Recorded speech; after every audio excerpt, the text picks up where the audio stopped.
Para se të fillojmë këtë histori të jashtëzakonshme, duam të dëgjojmë nga ju. A keni qenë ndonjëherë larg familjes suaj për një kohë të gjatë? Si do të ndiheshit nëse do të ribashkoheshit pas 20 vitesh? Shkruajeni në komente. Historia juaj mund të na frymësojë të gjithëve. Dielli i majit ngjitej ngadalë mbi qiellin e Londrës, duke ngjyrosur me nuanca portokalli ndërtesat e larta të qytetit.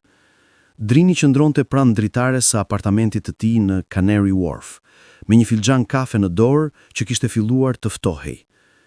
Sytë e tij të kaltër, të trashëguar nga nëna që nuk e kishte parë prej 20 vjetësh, vështronin lartësinë, por mendja e tij ishte mijëra kilometra larg, në një fshat të vogël në jug të Shqipërisë. Ishte 15 maj 2024, një datë që për shumë njerëz nuk do të kishte kuptim, por për Drinin dhe Drenin, binjakët 26 vjeçar, kjo ishte dita që kishin ndruar për 2 dekada. Sot, ata do të ktheheshin në vendlindje. Sot, ata do të kërkonin Vjosën, nënën e tyre. Telefoni i Drenit u dëgjua nga dhoma ngjitur. Drin, je zgjuar? Zëri i vllait të tij ishte i mbushur me tension, një përzierje nervoze e emocionit e frikës. Nuk kam fjetur fare, ju përgjigj Drini, duke u kthyer nga dritarja. Reflektimi i tij në xham tregonte një burr të pjekur, me mjekër të rrallë dhe vija shqetësimi në ball që nuk i përshtatenin moshës së tij. 20 vjet emigrim kishin lënë shenjën e tyre.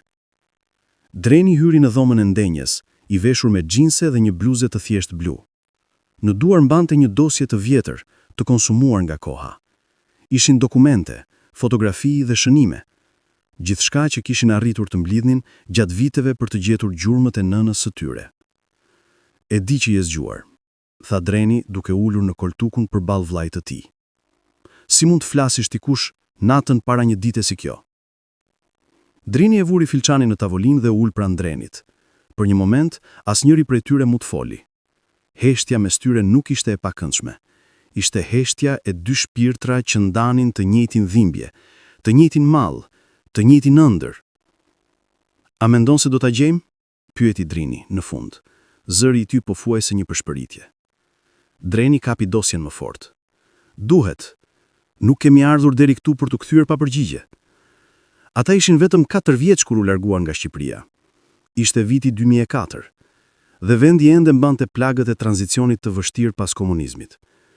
Prindrit e tyre, Vjosa dhe Arbeni, jetonin në një fshat të vogël pranë Gjirokastërës, ku jeta ishte e vështirë dhe mundësitë ishin të pakta. Arbeni, babai i tyre, kishte vendosur të emigronte në Angli, duke premtuar një jetë më të mirë për familjen, por gjërat nuk shkuan kurrë sipas planit. Më kujtohet dita kur u nisëm, tha Drini, duke shikuar fotografinë e vjetër në dosje. Ishte një fotografi e zverdhur e bërë me një aparat të lirë, që tregonte një grua të re me flokë të gjatë të zeza dhe sy plot jetë. Vjosa mbante në krah 2 djemë të vegjël identik, duke u buzëqeshur me krenari. Ajo na puthi të dy dhe na tha, do të vi së shpejti, prisni për mua. Por nuk erdhi kurrë, plotsoi Dreni, zëri i tij i mbushur me hidhërim. Ajo që ndodhi më pas ishte një udhëtim që do të shndronte 2 djemë të vegjël në refugjat të një jete që nuk e kishin zgjedhur kurrë vetë. Arbeni mori binjakët dhe u nis për në Angli përmes një rruge të paligjshme, me kamion, me barka të vogla, përmes kufive të errët të Evropës. Vjosa duhet të mbetej mbrapa për pak kohë, për të shitur shtëpinë e vogël dhe për të siguruar dokumente. Ajo premtoi se do t'i bashkojë atyre brenda disa muajsh. Por ato muaj u kthyen në vite dhe vitet në dekada. Më kujtohet nata kur arishteme në Londër, vazhdoi Drini, sytë e tij të larguar në kohë. Ishte dimër, binte borë. Baba na mbajti fort në krah dhe na çoi në një apartament të vogël në East London. Ajo natë fola me nënën në telefon për herë të fundit. Dreni, jeni mirë djem? E kujtoi zërin e saj. Tha Dreni, duke fshirë një lot që kishte filluar të formohej. Dhe pastaj baba mori telefonin dhe dëgjua vetëm britma. Ajo që binjakët nuk e dinin në atë kohë ishte se jeta e Vjosës po bëhej një ferr. Arbeni kishte borxhe të mëdha me trafikantët që i kishin çuar në Angli.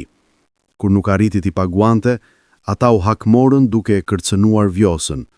e detyruan të shes shtëpinë për një çmim qesharak, e izoluan nga fshati, e friksuan aq shumë sa që ajo u largua nga zona, duke u fshehur në një qytet tjetër. Ndërkohë Arbeni në Londër po fundosej në një botë të errët, pa leje qëndrimi, pa punë legale, me 2 djemë të vegjël për të ushqyer. Ai filloi të punonte ditë e natë në punë të zeza, por borxhet e trafikantëve e ndiqnin. Një natë, ai u zhduk. Drini në Dreni ishin vetëm 5 vjeç kur u gjetën në një stacion policie në Londër, të hutuar dhe të friksuar. Ata nuk dinin se Arbeni ishte arrestuar dhe deportuar mbrapsht në Shqipëri. Nuk dinin se Vjosa po i kërkonte në çdo qendër policie në vend. Ata dinin vetëm se ishin vetëm. Shërbimi social britanik i mori binjakët dhe i vendosin në një shtëpi birësimi. Në vitet që pasuan, ata u zhvendosën nga familje në familje, duke përjetuar një fëmijëri të coptuar, plot me pyetje të papërgjigjura dhe mall të thellë për një nën që e mbanin në zemër, por që sytë e tyre nuk e kishin parë prej vitesh. A mendon se na ka harruar? Pyeti Dreni, duke ndërprer heshtjen. Jo, ju përgjigj Drini vendosmërisht. Një nën nuk harron kurrë. Unë e di që ajo na ka kërkuar, e di që ajo ka vuajtur si ne, dhe sot do ta gjejmë. Ora ishte 6 të mëngjesit.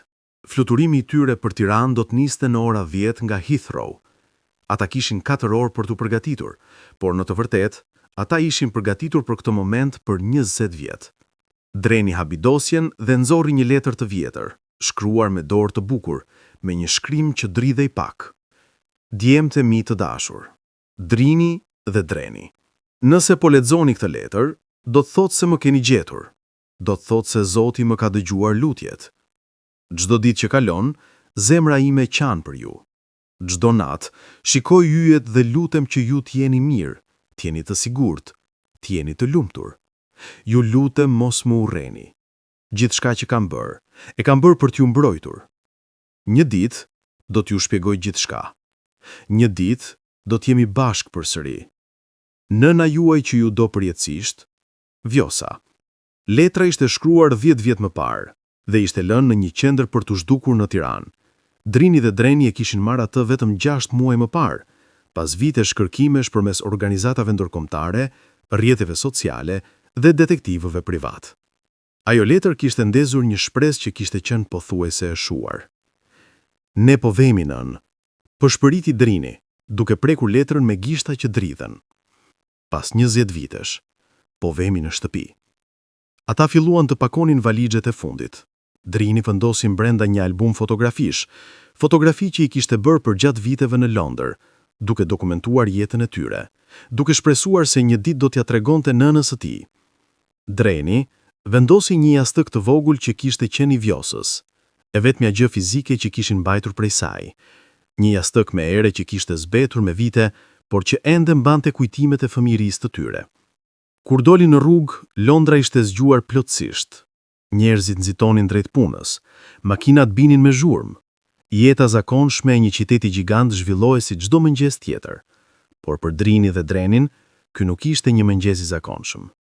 Ky ishte fillimi i fundit të një udhëtimi që kishte zgjatur 2 dekada. Në taksi drejt aeroportit, Dreni shikonte pamjet që po kalonte, rrugët që i njihte përmendësh, pallatet ku kishte jetuar, parqet ku kishte luajtur si fëmijë. Londra ishte bërë shtëpia e tij, por zemra e tij kishte qenë gjithmonë në Shqipëri. A mendon se do të na njoh? Pyeti ai. Drini buzëqeshi, për herë të parë atë mëngjes. Ne jemi binjak, si mund të mos na njoh? Por brenda edhe Drini kishte frikën e tij.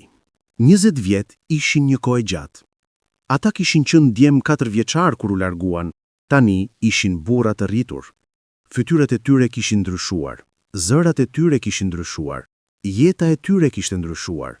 A do ta njihnin ata vetë Vjosën? Kur arritën në aeroport, atyre ju desh të presin në radhë të gjatë për regjistrim. Çdo minutë dukej si një orë. Drini kontrolloi për të 10 herë që kishte të gjitha dokumentet, pasaportat, bileta, adresën ku mendonin se mund të ishte Vjosa. Sipas informacionit që kishin marrë nga Kryqi i Kuq, Vjosa jetonte në një fshat të vogël pranë Beratit. Ajo punonte si rrobaqepse dhe jetonte vetëm në një shtëpi të vogël me qira. Ai ishte gjithë informacioni që kishin, një adresë dhe një shpresë. Fluturimi 237 për Tiranë, ju lutem drejtoni në portën e mbushjes. Thirri zërin e altoparlant, zemrat e tyre filluan të rrahin më shpejt. Kjo ishte. Asnjë kthim mbrapa. Ndërsa aeroplani ngrihej nga pista e Heathrowit dhe Londra bëhej gjithnjë më e vogël poshtë tyre, Drini kapi dorën e Drenit. Për nënën, tha ai. Për nënën, përsëriti Dreni. Dhe ndërsa avioni fluturonte drejt lindjes, drejt Shqipërisë, drejt shtëpisë, dy vëllezër mbanin dorën e njëri tjetrit, të mbështetur në forcën e përbashkët të një dashurie që koha nuk e kishte mundur ta shuante kurrë. Dashurinë për një nënë që nuk e kishin parë prej 20 vitesh, por që e kishin mbajtur në zemër çdo ditë. Avioni fluturonte në përreth e bardha mbi Evropë, duke lënë pas një urë ajri mes jetës që Drini dhe Dreni kishin ndërtuar në Londër dhe skaluarës që i thëriste nga Shqipëria. Brenda kabinës, zhurma e motorëve krijonte një zhurmë monotone që dukej se e bënte kohën të ecte edhe më ngadalë. Drini kishte nxjerrë një fletore të vjetër nga çanta e tij. Ishte një ditar që kishte filluar ta shkruante kur ishte 10 vjeç, në momentin kur kuptoi se nëna e tij nuk do të vinte së shpejti, siç e kishin thënë vazhdimisht. Faqet e para ishin plot me shkrim fëmijor, shkronjat më dha të pasigurta, që flasin për një djalë të vogël që përpiqet të kuptojë pse bota e tij është shkatruar. 8 janar 2008, lexoi Drini në heshtje. Sot pyeta zonjën Peterson për nënën time. Ajo tha që nëna ime po përpiqet të na gjej, por pse na ka marrë aq shumë kohë? Dreni qau natën e kaluar. Unë nuk qava sepse duhet jemi fort për të. Jam i madhi me 3 minuta. Dreni, i cili kishte vënë re që vëllai i tij kishte hapur ditarin, u afrua më shumë. Akoma e mban atë? Gjithmonë, i përgjigj Drini. Këto faqe janë i vetmi vend ku kam mundur të flas me të vërtet për atë që ndjeja. Në çdo shtëpi ku na çuan, duhet të ishja djali i mirë, binjak i fortë. Por këtu, ai preku faqet me butësi. Këtu mund të isha vetëm unë. Dreni mori ditarin dhe filloi të lexonte disa shënime të rastësishme. Çdo faqe ishte një dritare në dhimbjen e një fëmirie të vjedhur. 23 mars 2010. Sot ishte dita e nënës në shkollë. Të gjithë fëmijët bën kartolina për nënat e tyre. Unë dhe Dreni bëm një kartolinë për Vjosën, edhe pse nuk e dim se ku ta dërgojmë. Mësuesi ynë, zoti Williams, na tha që të marrim kartolinat në shtëpi. Shtëpi është shtëpia e familjes Robinson këtë muaj. Ata janë të mirë, por nuk janë familja jonë e vërtet. 14 qershor 2012. Dreni u grind me një djalë në shkollë sot që i tha se nëna jonë na ka braktisur. Dreni e goditi. U pezullua për 3 ditë. Ai nuk e ndërsi. Tha se do ta bënte përsëri. Unë jam krenar për të, por jam edhe i friksuar. Çfarë nëse na ndajnë? Dreni është i gjithi që kam. Dreni e mbylli ditarin dhe ja ktheu Drinit. Sytë e di ishin të kuq. Nuk e dija që ruaje gjithçka. Dikush duhej, tha Drini but. Dikush duhej të mbante kujtesën gjallë, sepse ndryshe çfarë do të kishin mbetur? Fotografi të zbehta dhe premtime të thyera? My stewardese kaloi me karrocën e pijeve. Ata porositën 2 kafe, por asnjëri nuk e piu vërtet. Ishin shumë të tensionuar, shumë të mbushur me emocione, që një kafe e thjesht duki sikur nuk kishte vend në momentin e tyre.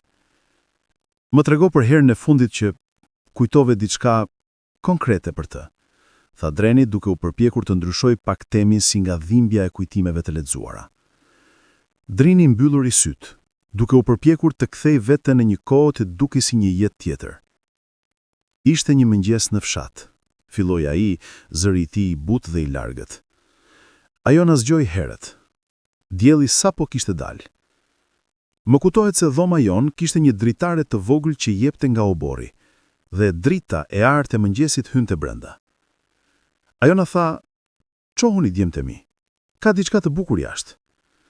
Na çoi në obor dhe na tregoi se një mace e egër kishte lindur kotele në verandën e vjetër. 5 kotele të vegjël, me sy ende të mblullur. Vjosa u ul me ne dhe na tha të ishim shumë të qetë, që të mos friksonim nën macen, dhe pastaj ajo na foli për sa e rëndësishme ishte dashuria e një nëne. Zëri Drinit u thye pak. Ajo tha, një nën do të bëj gjithçka për fëmijët e saj. Do të liftoj me çdo armik. Do të vuaj çdo dhembje. Sepse dashuria e një nëne është më e fortë se çdo gjë në këtë botë. Dhe pastaj na puthi të dy në ballë dhe na tha: "Dhe unë ju dua më shumë se gjithçka." Një lot rëshqiti nga fytyra e Drenit. Pse na la Drin? Nëse dashuria një nëne është aq e fortë, pse nuk erdhi ta na merrte? Kjo ishte pyetje që i kishte munduar për 20 vjet. Kjo ishte plagë që nuk ishte mbyllur kurrë. Jo sepse nuk e donin Vjosën, por pikërisht sepse e donin aq shumë që mungesa e saj kishte lënë një zbrazëti që asgjë tjetër nuk mund ta mbushte. Nuk e di, pranoi Drini, por do ta mësojmë. Sot, nesër, sa kohë të duhet, do ta mësojmë të vërtetën. Fluturimi vazhdoi. Ata fluturuan mbi Francën, mbi Zvicrën, mbi Italinë. Sa më afër që vinin me Shqipërinë, aq më shumë ndjehej tensioni. Drini kontrolloi telefonin e tij për herë të 100, duke lexuar mesazhet e shkëmbyera me një grua në Tiranë që punonte për një organizatë që ndihmonte familjet e shpëndara. Mesazhi i fundit thoshte: Vjosa Marku jeton në fshatin Ura e Pishës, afër Beratit. Shtëpia me dyer blu, në anën e majtë të rrugës kryesore. Por para lajmërim, ajo është shumë e mbyllur. Nuk flet shumë për të kaluarën. Bëni durim. Durim. Një fjalë që Drini dhe Dreni kishin mësuar të urrejnë. Sa durim më duhet, sa vite të tjera. Kur avioni filloi zbrit për ulje në aeroportin ndërkombëtar të Tiranës Nën Tereza, zemrat e tyre filluan të rrahin aq fort sa dukej se gjithë kabina mund t'i dëgjonte.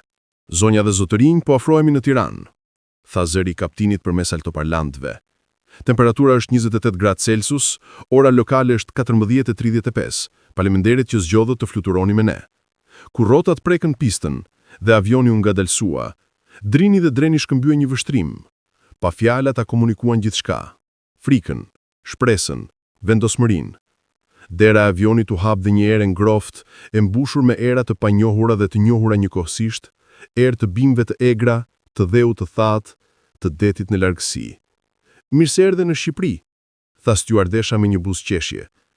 Mirë se erdhem në shtëpi, mendoi Drini. Kur dolën nga aeroporti, dielli pas ditës së vonë i goditi me forcë. Ishte nxehtë. Më nxehtë se Londra, por nuk ishte vetëm nxehtësia që i bëri të ndjenin se ishin në një vend tjetër. Ishte gjithçka. Zërat për rreth tyre flisnin shqip, gjuha që e kishin dëgjuar vetëm në shtëpinë e tyre kur ishin shumë të vegjël dhe më vonë në disa komunitete shqiptare në Londër. Tabelat ishin në shqip, njerëzit dukeshin si ta, me fytyrë që mund të ishin kushërin, gjatallar, teze që nuk i kishin takuar kurrë. Ndihet e çuditshme, tha Dreni. Si ti jesh në shtëpi dhe në një vend të huaj në të njëjtën kohë. Ata morën një taksi nga aeroporti. Shoferi, një burr në të 50-at me mustaqe të trasha, i pyeti se ku po shkonin. Berat, tha Drini, fshati Ura e Pishës. O, Berat, tha shoferi me entuziazëm. Qyteti i 1/1 dritareve, shumë i bukur. Por Ura e Pishës është pak larg, në mal. Do të zgjas rreth 2 orë gjysmë. Keni njerëz atje? Drini dhe Dreni shkëmbyen vështrime. Po, tha Dreni në fund. Kemi një njeri shumë të rëndësishëm atje. Udhëtimi përmes Shqipërisë ishte si udhëtim përmes një libri historik që merre jetë. Ata kaluan përmes Tiranës, duke parë godina që përzihin stilin komunist me ndërtime moderne. Kaluan përmes fshatrave të vegjël ku jetë dukej se kishte ndenjur e pa lëvizur për dekada. Kaluan përmes peizazheve mahnitës, malet gjelbëra, fushat gjera, lumenj që shkëlqenin në diellin e pasdites.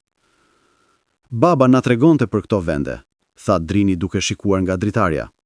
Ai na tregonte se si luante në lugin kur ishte fëmijë, se si nëna e tij, gjyshja jon, e dërgonte të merrte ujë nga burimi i fshatit.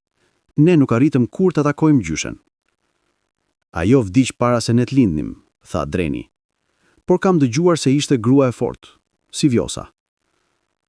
Emri nënës së tyre ngushtua në ajër me styre si një lutje. Shoferi, i cili kishte qenë i qetë për një kohë, u kthye drejt tyre. Po më thoni, ju flisni shqip shumë mirë, por keni theks të huaj. Nga jeni? Jetojmë në Angli, tha Drini. Por kemi lindur këtu. Emigrant, tha shoferi me një ndjenjë kuptimi. Ka shumë si ju. Disa kthehen shpesh, disa nuk kthehen kurrë. Por të gjithë mbajnë Shqipërinë në zemër, më thonë. Ne nuk kemi kthyer prej shumë vitesh, pranoi Dreni. Mirë bëni që ktheheni tani. Familja është e rëndësishme. Pa familje, çfarë je? Fjalë të thjeshta, por që goditën thellë. Kur filluan të ngjiten në rrugët malore drejt Beratit, pamja u bë edhe më dramatike. Luginat e thella, fshatrat e vegjël të shpërndara në shpatet e maleve, kishat vjetra dhe xhamia që ngriheshin si fëmijët kujtesa në sfondin e peizazhit. Atje, tregoi shoferi, është Berati. Shihni qytetin? Në largësi, shtritur përgjatë një lume, një qytet i bukur me mija dritare që shkëlqenin në diellin e pasdites u shfaq. Ishte si diçka nga një përrall, shtëpi të bardha me çati të kuqe, një kala e vjetër në maj të kodrës, ura të bukura guri që ka përcenin lumin. Por ata nuk do të ndaleshin në Berat. Destinacioni i tyre ishte më lart, në një fshat më të vogël, më të izoluar. Pas një ore tjetër nga fetje në rrugë të ngushta malore, shoferi bëri një kthes të mprehtë dhe ata u gjetën në një rrugë shtjegël që çante në mes të një fshati të vogël. Shtëpi të ulta me çati tjegulla, kopshte të vogla plot me domate dhe patollçan, pulash që lëviznin lirshëm në rrugë. Ura e pishës, shpalli shoferi. Ku saktësisht doni të shkoni? Shtëpia me dyer blu, tha Drini, zëri i tij i ngjeshur nga emocionet. Shoferi voziti ngadalë përmes rrugës kryesore, duke kërkuar. Dhe pastaj, atje ishte, një shtëpi e vogël në anën e majt, me mure të bardha dhe një derë blu të konsumuar nga koha. Taksia u ndalua. Ktu është, tha shoferi. Për një moment, as Drini, as Dreni nuk u lëvizën. Ata shikuan shtëpinë në heshtje. Pas asaj dere, mund të ishte gruaja që kishin kërkuar për 20 vjet. Pas asaj dere, mund të ishin përgjigjet që i kishin munduar për gjithë jetën e tyre. Ju jam mirënjohës, tha Drini, duke paguar shoferin dhe duke i dhënë një bakshish bujare.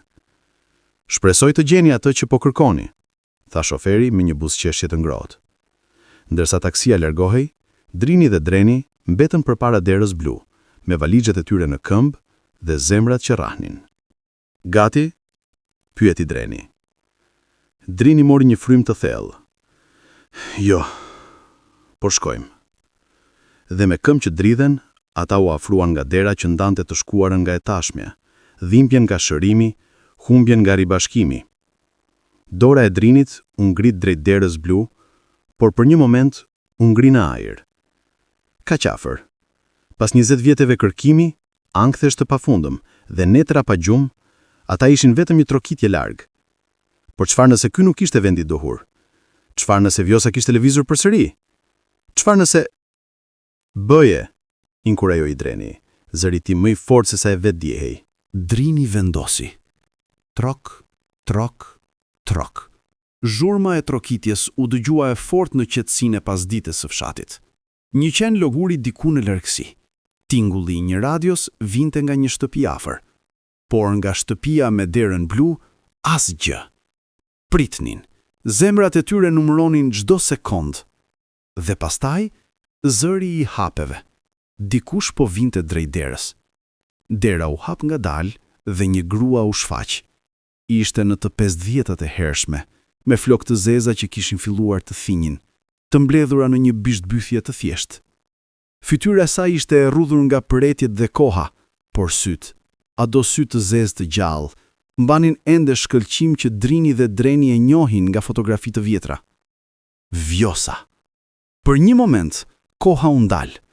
3 njerëz që ishin ndarë nga fati më mizor që mund të imagjinohej, qëndronin përballë njëri tjetrit të paaft për të lëvizur, për të folur, për të thënë frymëmarrje. Vjosa i shikoi 2 burrat e rinj përpara derës së saj.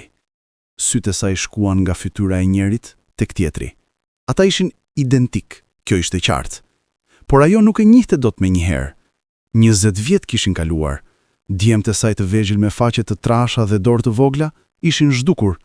Në vendin e tyre qëndronin burra të rritur, të lartë dhe të fuqishëm, me fytyrë të pjekura dhe sy plot me jetën që kishin jetuar pa të. Por pastaj, diçka në mënyrën se si njëri prej tyre e shikoi, e njëjta shprehje që Arben kishte, e njëjta qedha së vetudas që Drini kishte pasur edhe si fëmijë, dhe zemra e Vjosës u shqye.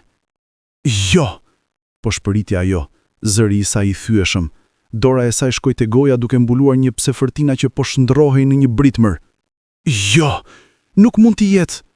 Nan, tha Drini, dhe me atë një fjalë, 20 vjet muresh u rrëzuan solidisht. Vjosa u largua një hap, drith-thrithet, këmbët e saj nuk po e mbështesnin. Ajo zgjati dorën drejt kornizës së derës për mbështetje, sytë e saj të mbushur me lotë që filluan të rrjedhin lirshëm. Drini? Dreni? Emrat dilën nga goja e saj si lutje, si mosbesim, si mrekulli. Ne jemi këtu, nën, tha Dreni, zëri i tij plot lot të pambajtur. Kemi ardhur në shtëpi. Dhe pastaj, çdo distancë u zhduk. Vjosa u lëshua përpara duke i kapur të dy në një përqafim kaq të fortë, sa duken se po përpiqej të shpërblente 20 vjet mungesë në një moment të vetëm. Drini dhe Dreni e kthyen përqafimin me të njëjtin intensitet. 3 trupa që bashkoheshin si copza një puzzle që kishte qenë i paklot për shumë kohë. Djemtë e mi, djemtë e mi, djemtë e mi, përsëriti Vjosa si një mantra, si një lutje falënderimi. Duart e saj prekën fytyrat e tyre, sikur po sigurohej se ata ishin të vërtet dhe jo një ëndër që do të zhdukej nëse merr në syt. Ju jeni këtu, ju jeni vërtet këtu. Ata qëndruan ashtu, të përqafuar në prag për minuta të gjata. Fqinjit që kalonin ndaluan për të parë, disa me kuriozitet, disa me përshëndetje, një skenjë që clearly kishte një histori dramatike, por asnjë nga të tre nuk vuri re. Per ata, both kishte zvogluar në atë përqafim. Në fund, Vjosa u tërhoq pak, duke i mbajtur ende për krahas si thoshte se nëse i lëshonte, ata do të zhdukesin përsëri. Hyni brenda, tha ajo, duke i vjedhur gjithë kohën me sy si nuk mund të besonte se ata ishin të vërtet.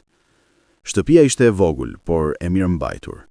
Mobiljet ishin të thjeshta, një kolluk i vjetër, një tavolinë druri, një rafsh me libra dhe fotografi.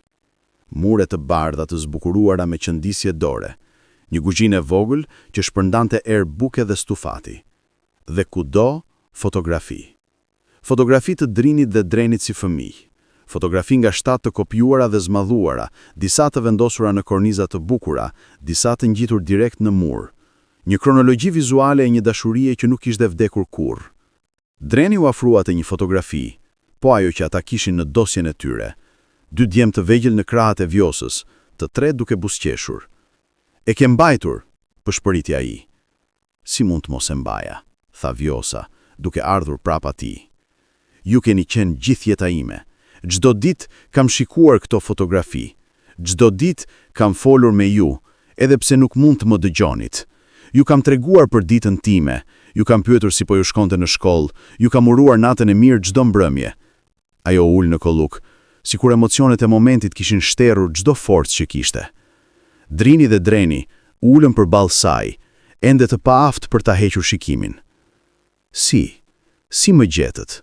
Pyeti Vjosa duke fshirë lot që nuk reshtin së rjedhuri. Drini nxori dosjen, të njëjtën dosje që kishin mbajtur gjatë gjithë udhëtimit. Me shumë kërkime, me ndihmën e kryqit kuq, të grupit të organizatave për familjet e humburjeve, të detektivëve privat. Më pat nevojë vite, por nuk u doreshëm. Kur? Letra, tha Dreni. Letra që le në qendrën në Tiranë. Ajo na dha shpresë kur gati e kishim humbur. Ajo letër e shkrova 10 vjet më parë kur mendova se kisha humbur çdo mundësi për t'ju gjetur. Një orë tërë qava derisa e shkrova. Por thash, nëse ka një shans, edhe një shans të vogël që ju të më kërkoni një ditë, duhet të lija diçka. Diçka që t'ju tregonte se nuk ju harrova kurrë. Se? Pyeti Drini, zëri i tij i mbushur me dhimbje që kishte grumbulluar për 20 vjet. Pse nuk erdhe? Pse na leje? Kjo ishte pyetja që kishte djegur shpirtin e tyre për dekada. Kjo ishte plaga që nevojitej për t'u shërruar. Vjosa mori një frym të thellë dhe të dridhur. Sepse nuk kisha zgjedhje, filloi ajo. Zëri i saj i qetë, por plot dhembje. Dhe çdo ditë që ka kaluar që atëherë jam dëshkuar për vendime që nuk ishin plotësisht të mijat. Ajo filloi të tregonte. Një histori që Drini dhe Dreni kishin imagjinuar mira herë, por që të vërtetën ishte më e dhimbshme se çdo fantazi e tyre. Kur babai juaj, Arben, vendosi të shkonte në Angli, mendova se ishte shpresa jone fundit për një jetë më të mirë, tha Vjosa. Jeta këtu ishte e vështirë, nuk kishte punë, nuk kishte të ardhura. Ju ishit ende të vegjël dhe doja aq shumë që të kishit mundësi që unë nuk i pata kurrë. Kështu që pranua. Ai do të shkonte i pari, do të vendosej dhe pastaj do të na merrte. Ajo pushoi duke luftuar për të fjalët që vinin. Por për të shkuar, Arben mori para huan nga njerëz të gabuar, trafikant, njerëz që nuk falin borxhet. Kur ai arriti në Londër dhe kuptoi se puna nuk ishte aq e lehtë sa kishte menduar, se borxhi po shtoi me interes të pamëshirshëm, ai u hapis frikë. Dhe ata kafsh, erdhën te unë. Dreni ngriti një dorë në gojë, duke filluar të kuptonte. Më thanë që nëse nuk paguaja, do t'ju bënin keq juve. Ju lecet e mi të veqël, ju që ishit gjithë jeta ime. Shita shtëpinë për një çmim qesharash, më pak se 1 vjetën e vlerës së saj. Por as ajo nuk ishte e mjaftueshme. Kërkonin më shumë. Nën, filloi Drini, por Vjosa vazhdoi sikur nëse ndalonte tani, nuk do të kishte forcën për ta përfunduar. Më urdhëruan të largohem nga fshati. Më thanë që nëse provoja të kontaktoja Arbenin ose ju, do t'ju vrisnin. Kërcënuan të vinin në Angli dhe t'ju gjenin. Dhe unë i besova.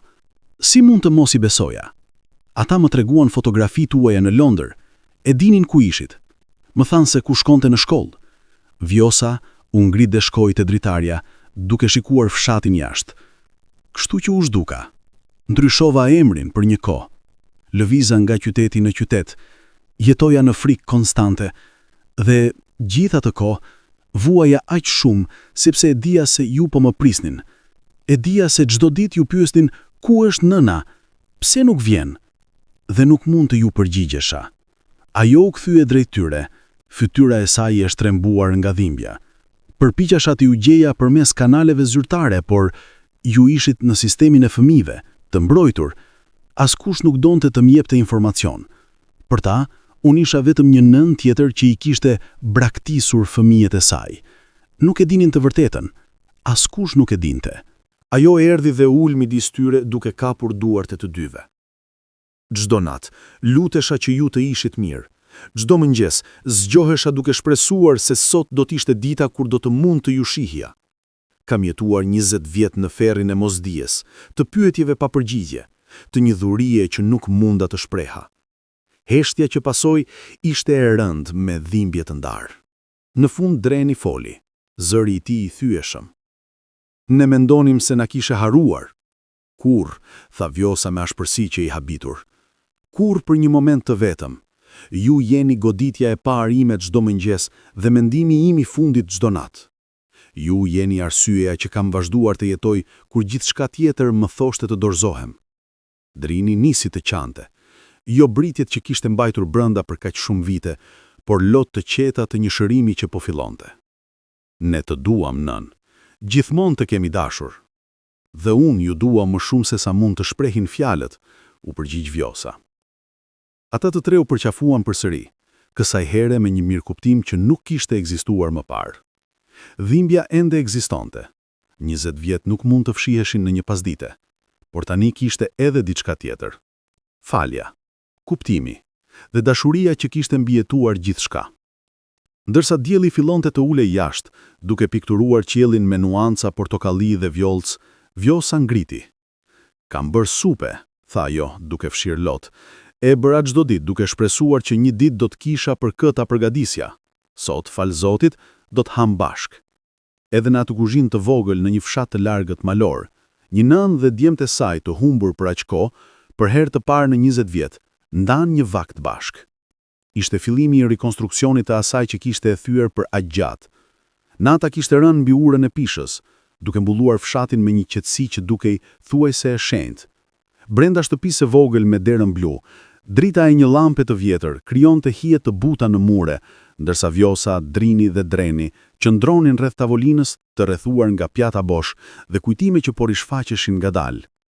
Supa kishte qenë e thjeshtë, perime të freskëta nga kopshti i Vjosës, mish pule dhe erëza që mbushnin shtëpinë me aroma që Drini dhe Dreni nuk i kishin ndjerë prej fëmijërisë së hershme të tyre. Çdo kafshat kishte qenë më shumë se ushqim. Ishte një lidhje me një të shkuar që kishin menduar se kishin humbur për gjithmonë. Më trego për jetën tuaj, tha Vjosa duke i shikuar djemtë e saj me sy që nuk mund të ngopeshin nga pamja e tyre.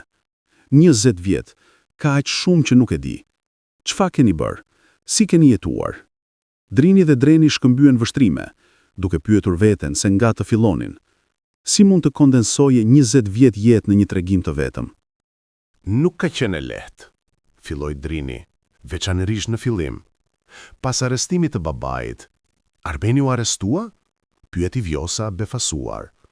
Kur? Çfarë ndodhi? Kjo ishte një copë puzzle që as ajo nuk e kishte ditur.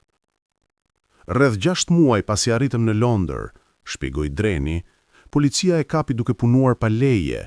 Ai u burgos për 3 muaj dhe pastaj u deportua mbrapsht në Shqipëri. Ne nuk e mësuam këtë deri vite më vonë. Atë natë thjesht nuk u kthye në shtëpi.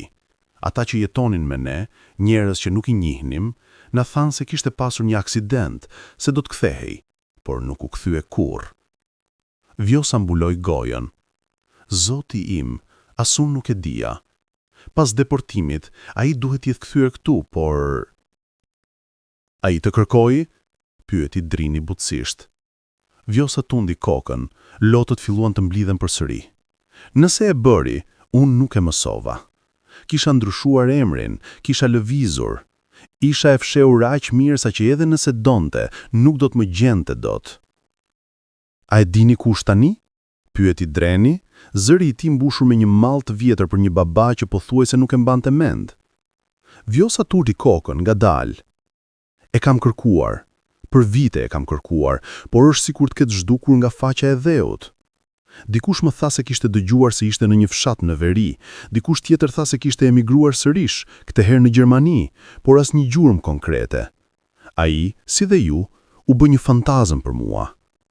Kishte një hidhërim në zërin e saj, jo vetëm për djem që kishte humbur, por edhe për burrin që kishte dashuruar dikur, ai që vendimi për të kërkuar një jetë më të mirë kishte shkatruar gjithçka. Pas arrestimit të tij, ne u dërguam në shërbimin social, familje pas familje. Disa ishin të mira, disa jo aq, por askush nuk ishte ti, askush nuk mund të zvendësonte atë që kisha humbur. Një familje, familja Henderson, ishin shumë të mirë, tha Dreni. Ata na mbajtën për pothuajse 2 vjet kur ishim 8 deri në 10 vjeç. Zonja Henderson na mësonte të lusim, na tregonte histori, na bënte të ndjejmë të dashur. Për një kohë, menduam se maybe, ndoshta, ajo do të na birësonte dhe do të kishin një shtëpi të vërtet. Por, pyeti Vjosa, ndjer trishtimin që vinte, por zotris Henderson humbi punën. Ata nuk mund të na mbajnë më, kështu që u zhvendosën përsëri. Ishte e 3-ta herë, ose e 4-ta, i humba numrin. Vjosa shtriu dorën dhe kapi duart e të dyve. Më falni, përshpëriti ajo. Më falni, që mu kisha aty. Nuk ishte faji yt, tha Drini me bindje. Tani e dim këtë. Atëre ishim shumë të vegjël për të kuptuar. Por tani e dim. Vjosa fshiu lotët dhe u përpoq të buzëqeshte. Por ju jeni këtu tani, ju jeni rritur, ju jeni burrat fort. Më trego, si e bët? Si mbijetuat? Drini u mbështet mbrapa në karrige. E bëm duke u mbajtur tokë. Çdo herë që na zhvendofnin, insistoja që të ishim bashk. Ata u përpoqën të na ndanin një herë, të ma dërgonin në familje të ndryshme. Ne e rebeluam aq shumë sa që ata dorëzuan. Ne ishim binjak të famshëm në sistemin e fëmijëve në Angli, tha Dreni me një buzëqeshje të hidhur. Jo të famshëm për arsye të mira, por të famshëm, binjakët që nuk mund të ndahen. Disa punonjës social na quanin problem. Të tjerët na kuptonin. Kuptonte se ishim njëri tjetrit gjithçka që t'ishim mbetur. Shkolla? Pyeti Vjosa. E vështirë në fillim, pranoi Drini. Shqipja jon ishte më e fortë se anglishtja. Fëmijët na talleshin, por mësuam shpejt, duhej. Dhe pastaj zbuluam se ishim të mirë në matematikë dhe shkenca. Veçanërisht Drini, tha Dreni me krenari. Ai ishte i shkëlqyer. Në shkollën e mesme fitoi çmime, mori bursë për universitet. Vjosa e shikoi Drinin me sy plot krenari dhe lot. Ti shkove në universitet? Drini dusqeshi. Po, studiova inxhinieri kompjuterike në Imperial College London. Ishte e çuditshme të isha i pari në familjen tonë që shkoi në universitet, të paktën që e di unë. Edhe ti? Vjosa u kthye nga Dreni. Unë gjeta një rrugë tjetër. Shkova në shkollën profesionale për ndërtim. Tani punoj si menaxher projekti për një kompani ndërtimi. Nuk është aq shkëlqyese sa puna e Drinit, por më pëlqen. Më pëlqen të shoh diçka që ndërtohet nga e para, të shoh rezultatet e punës sime. Të dyja janë të shkëlqyera, tha Vjoca me ashpërsi. Ju të dy keni bërë gjëra të mrekullueshme pavarësisht gjithçkaje. Si nuk mund të jem krenare? Ajo u ngrit dhe shkoi te rafti duke marrë një album fotografish të vjetër. Dua t'ju tregoj diçka. Ajo e hapi albumin, faqe pas faqeje. Ishin fotografi të Drinit dhe Drenit si foshnja, si fëmijë të vegjël, por kishte edhe gjëra të tjera. Artikuj të gazetave që Vjosa kishte grumbulluar për sistemin e fëmijëve në Angli, shënime që kishte bërë nga telefonata me organizata internacionale, letra që kishte shkruar dhe dërguar, por që kurrë nuk kishin marrë përgjigje. Çdo vit, në ditëlindjen tuaj, ju shkruaja një letër, tha ajo, duke hapur një zarf. Nuk kisha ku t'ju dërgoja, por i shkruaja gjithsesi. Kjo është nga viti kur u bët 10 vjeç. Dreni mori letrën dhe filloi të lexonte me zë. Djemtë mi të dashur, sot ju bëheni 10 vjeç. Një moshë e madhe. Ju jeni tani në 2 shifra siç do të thoshte babi juaj. A jeni ende të njëjtë? A duken fytyrat tuaja sikur ishit 4, apo keni ndryshuar? A jeni ende identik, apo ka filluar të shfaqen dallimet? Imagjinoj se ju jeni më të lartë tani. Imagjinoj se zëri juaj është më i thellë. Imagjinoj se ju shikoni botën me sy më të mëdhenj, duke kuptuar më shumë, por duke vuajtur gjithashtu më shumë. A shkoni në shkollë? A keni miq? A është dikush i mirë me ju? Lutemi Zoti, le të jetë dikush i mirë me djemtë e mi. Keni vallë çaj sot për mua duke menduar se e kam harruar ditëlindjen tuaj? Ju lutem mos mendoni kështu. Unë nuk kam harruar. Nuk do të harroj kurrë. Çdo ditëlindje juaj është e gravuar në zemrën time. Happy birthday Drini im. Happy birthday Dreni im. Ju duam më shumë se mund të shprehin fjalët. Nëna juaj, Vjosa. Kur mbaroi, Dreni nuk mund të fliste. Drini zgjati dorën dhe mori letrën, duke lexuar përsëri në heshtje, duke prekur fjalët sikur ato ishin thesare të çmueshme. Ktu, tregoi Vjosa një fotografi të grumbulluar. Kjo album është nga një shkollë në East London. Ka një grup djemsh. Mendova se ndoshta ju ishit midis tyre. E di se nuk ishit, por doja të besoja. Ishte emocionuese dhe zemërdagjitse njëkohësisht. Të shikoje përpjekjet e pafundme të një nëne për të mbetur e lidhur me fëmijët që nuk mund t'i arrinte. Ne gjithashtu kemi ruajtur gjëra, tha Dreni. Ai shkoi te valixhia e tij dhe nxori albumin që Drini kishte paketuar në Londër. Ky është albumi ynë, fotografi nga vitet. Ata e hapën bashk. Faqe pas faqeje tregonin 2 djem që rriteshin, në shkolla të ndryshme, me familje të ndryshme, në vende të ndryshme. Ishte një kronik vizuale e një fëmirie që kishte qenë e mbushur me ndryshime, por edhe me një konstante, njëri tjetrin. Shikoni këtu, tha Dreni, duke treguar një fotografi ku ata ishin rreth 12 vjeç në një park. Kjo u bë ditën kur vendosëm se kur të rriteshim do t'ju kërkonim, do të dëgjenim. Dhe e bët, tha Vjosa, zëri i saj plot admirim. Ju nuk u dorëzuat kurrë. Si mund të dorëzoheshim, tha Dreni. Ti je nëna jon. Orët kaluan ndërsa ata ndan histori. Vjosa tregoi për jetën e saj në fshate të ndryshme, punët e saj si rrobaqepse, miq të pakët që kishte bërë, por që asnjëherë nuk i kishte lejuar të afroheshin shumë sepse nuk donte të ndante hidhërimin e saj. Drini dhe Dreni treguan për mësuesit që i kishin ndihmuar, për familjet që kishin qenë të mira, për vështirësitë, por edhe për momentet e gëzimit.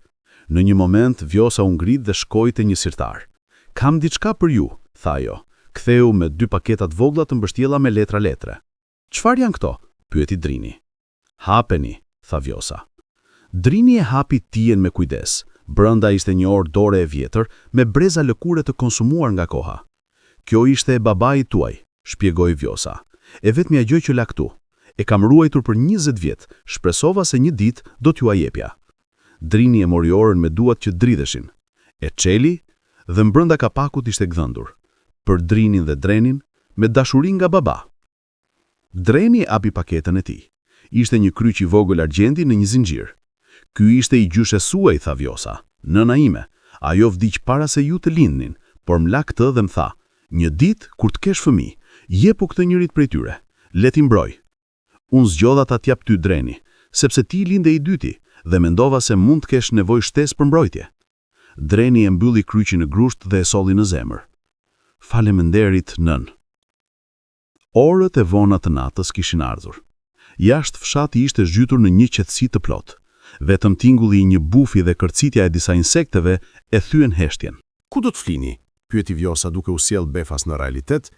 Shtëpia ime është e vogël, por kam një dhomë brapa. Nuk është shumë, por është perfekte, tha Drini. Ti jemi afër te, është gjithçka që na duhet. Vjosa i çoi në një dhomë të vogël në pjesën e pasme të shtëpisë. Kishte një shtrat të vetëm dhe një dyshek të vjetër në dysheme. Mobiljet ishin minimale, por dhoma ishte e pastër dhe e ngrohtë. Nesër do të bëjmë plane më të mira, tha Vjosa, por sonte të paktën jeni këtu. Jeni në shtëpi. Ajo i puthi të dy në ballë, një gjest aq i natyrshëm sa dukej sikur 20 vjet nuk ishin kaluar fare, dhe u tërhoq në dhomën e saj. Kur mbetën vetëm, Drini dhe Dreni u ulën në skajin e shtratit duke shikuar njëri tjetrin në dritën e dobët të hanës që hynte nga dritarja e vogël. E bëm, tha Dreni, zëri i tij plot mosbesim. E gjetëm. Po, tha Drini, duke lëshuar një frym që dukej sikur e kishte mbajtur për 20 vjet. E gjetëm nënën ton. Dhe ajo na do, shtoi Dreni. Gjithë këtë kohë ajo na ka dashur. Gjithmonë e dim këtë thellë brëmba, tha Drini. Por të dëgjosh historinë e saj, të shikosh sa ka vuajtur, e bën më të vështirë, mbaroi Dreni. Por edhe më të bukur, sepse tani e dim të vërtetën. Nuk ka më pyetje pa përgjigje, nuk ka më dyshime. Ata zunë gjumat e natë në dhomën e vogël, në një shtëpi që nuk e njihnin, në një fshat që sapo kishin parë për herë të parë si të rriturit. Por për herë të parë në 20 vjet, ata zunë gjumë duke ditur se nëna e tyre ishte vetëm pak metra larg. Se në mëngjes do ta shihnin përsëri, se ishin përfundimisht në shtëpi. Dielli mëngjesit hyri në dritaren e vogël të dhomës, duke i zgjuar Drinin dhe Drenin nga gjumi më i qetë që kishin pasur prej vitësh. Për një moment, Drini nuk dinte ku ishte. Pastaj, kujtesa e ditës së dieshme u kthye si një val. Udhëtimi, dera blu.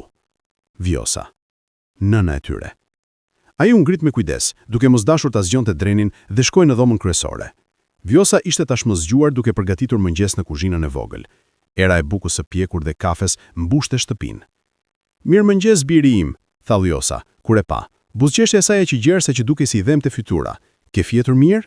Më mirë se sa kam fjetur prej vitesh, ju përgjigj Drini me sinqeritet.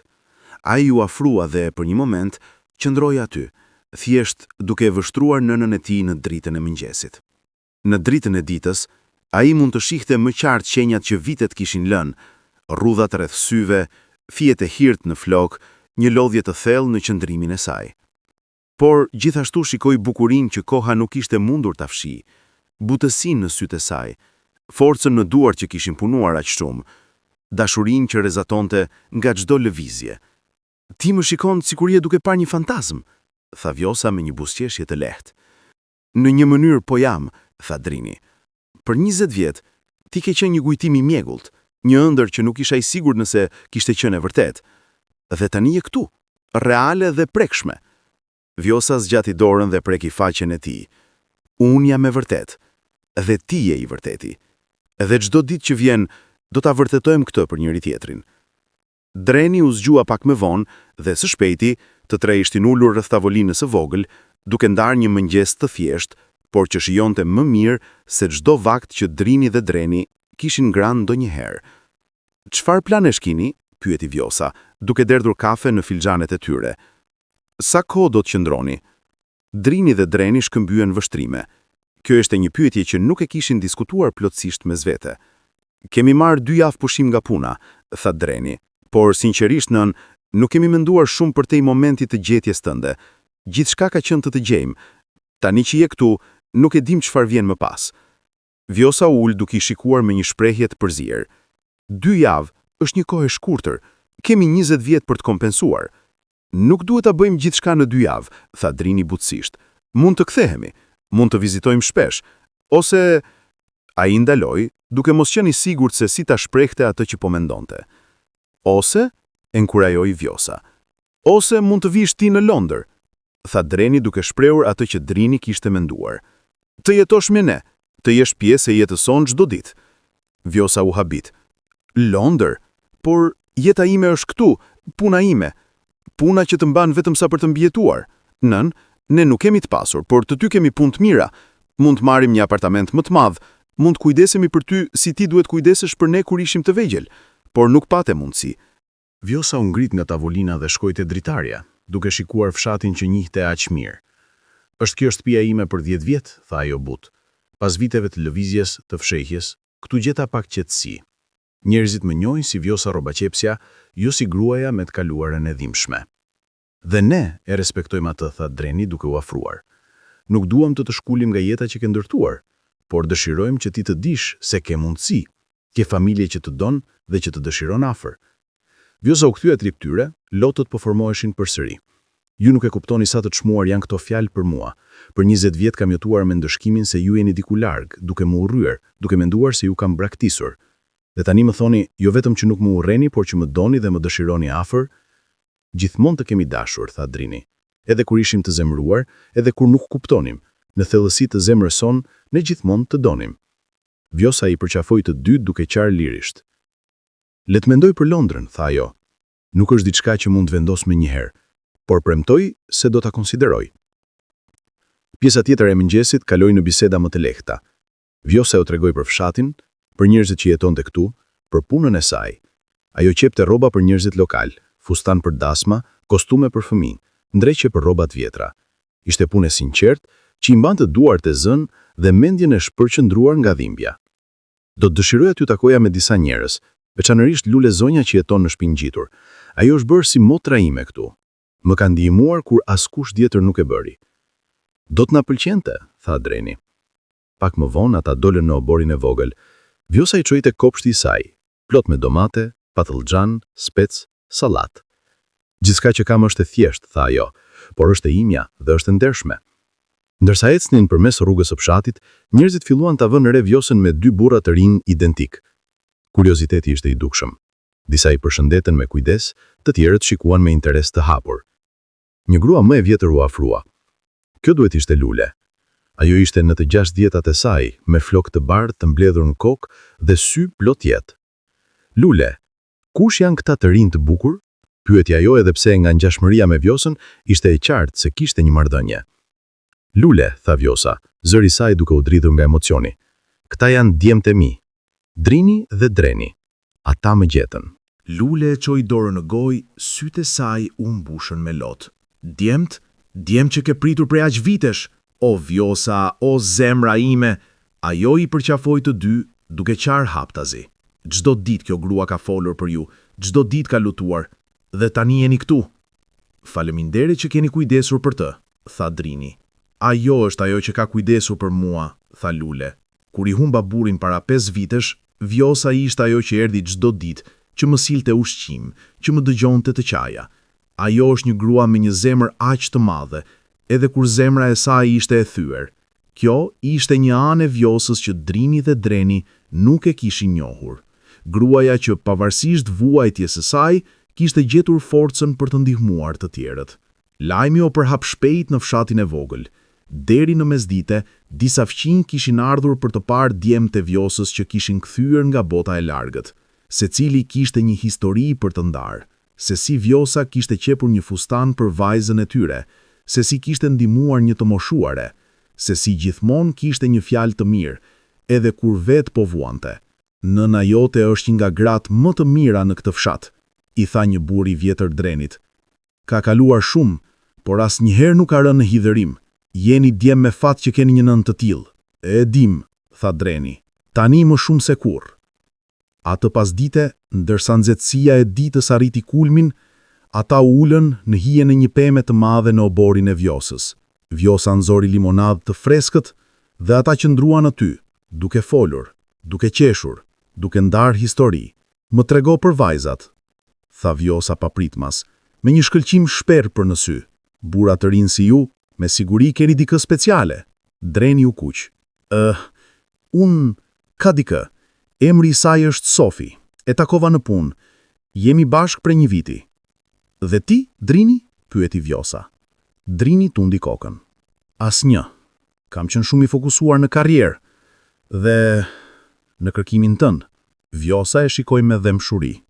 Nuk duhet të kesh flijuar aq shumë për mua. Nuk ishte flijim, ishte zgjedhje.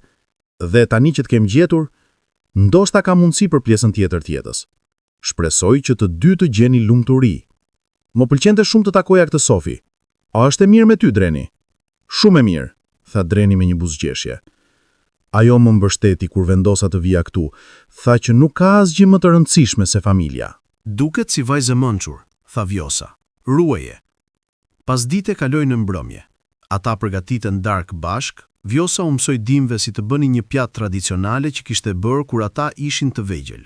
Ndërsa punonin krah për krah në kuzhinën e vogël, ka kishte një normalitet të çuditshëm, sikur po e rikrycatoje një rutinë që kishte qenë ndërprerë për shumë kohë, por që ende ndjehej e njohur. A e mbani mend se si më ndihmoje në kuzhinë kur ishit vegjël? Pyeti Vjosa. Drini, ti doje gjithmonë të përzieje. Dreni, ti doje të zgjidhje vezët. Nuk e mbaj mend, pranoi Dreni me trishtim. Por mund të fillojmë kujtime të reja, tha Vjosa. Nga sot e tutje, çdo ditë është një mundësi të krijojmë histori të reja. Pas darkës, ata dolën përsëri në obor. Qielli ishte i mbushur me yje, më të shumtë se sa Drini dhe Dreni kishin parë ndonjëherë në Londër, ku ndriçimi i qytetit e bënte vështirë të shihje qiellin vërtet. Kur ishit larg, tha Vjosa, duke shikuar lart, shikoja këto yje dhe mendoja se ju po shihnit të njëjtat yje. Më bënte të ndihesha më afër jush, edhe pse isha aq larg. Ne bënim të njëjtën gjë, tha Drini but. Veçanërisht kur ishim më të vegjël. Na thonin se ti ishe diku nën të njëjtin qiell dhe ne mendonim se maybe, nëse shinim mjaft fort, do të mund të shikonim. Vjosa i kapi duart e të dy djemva. Tani nuk duhet të shikoni më. Unë jam këtu, dhe çdo ditë që vjen, do të jem këtu për ju në çfarëdo forme që të jetë. Ata qëndruan aty në heshtje për një kohë të gjatë. Tre shpirtra që kishin qenë të ndarë për aq gjatë, tani bashkuar në një qiell plot yje. Ishte fundi i ditës së parë të plot të ribashkimit tyre, dhe ishte perfekt në thjeshtësinë e saj. As dramatik, as të mbushur me momente të mëdha, por thjesht një ditë ku një nën dhe djemtë e saj kishin jetuar bashk, kishin folur, kishin qeshur, kishin ndarë vakte. Ishte gjëja më e zakonshme në botë, dhe për Vjosën, Drinin dhe Drenin, ishte gjëja më e çmuar që kishin përjetuar ndonjëherë. Ditët që pasuan morën një ritëm të këndshëm. Çdo mëngjes, Vjosa zgjohej e para dhe përgatiste mëngjes. Drini dhe Dreni do të bashkoheshin me të. Dhe të tri do të hanin bashk, ndërsa planifikonin ditën. Disa ditë eksploruan zonën. Vjosa i çoi të shite Beratin, qytetin e bukur me kastelin e tij të lashtë dhe shtëpitë karakteristike që i kishin dhënë emrin qyteti i 1/1 dritareve.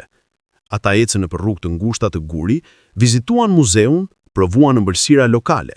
Ditë të tjera qëndronin në fshat, duke ndihmuar Vjosën me punët shtëpiake, duke takuar më shumë fqinj, duke mësuar për jetën që ajo kishte ndërtuar këtu.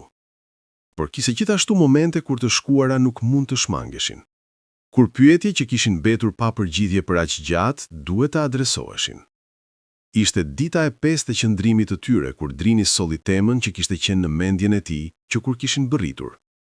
Nën, tha ai në mëngjesin e aty dite. Dua të vizitoj vendin ku jetonim, fshatin ku kemi lindur.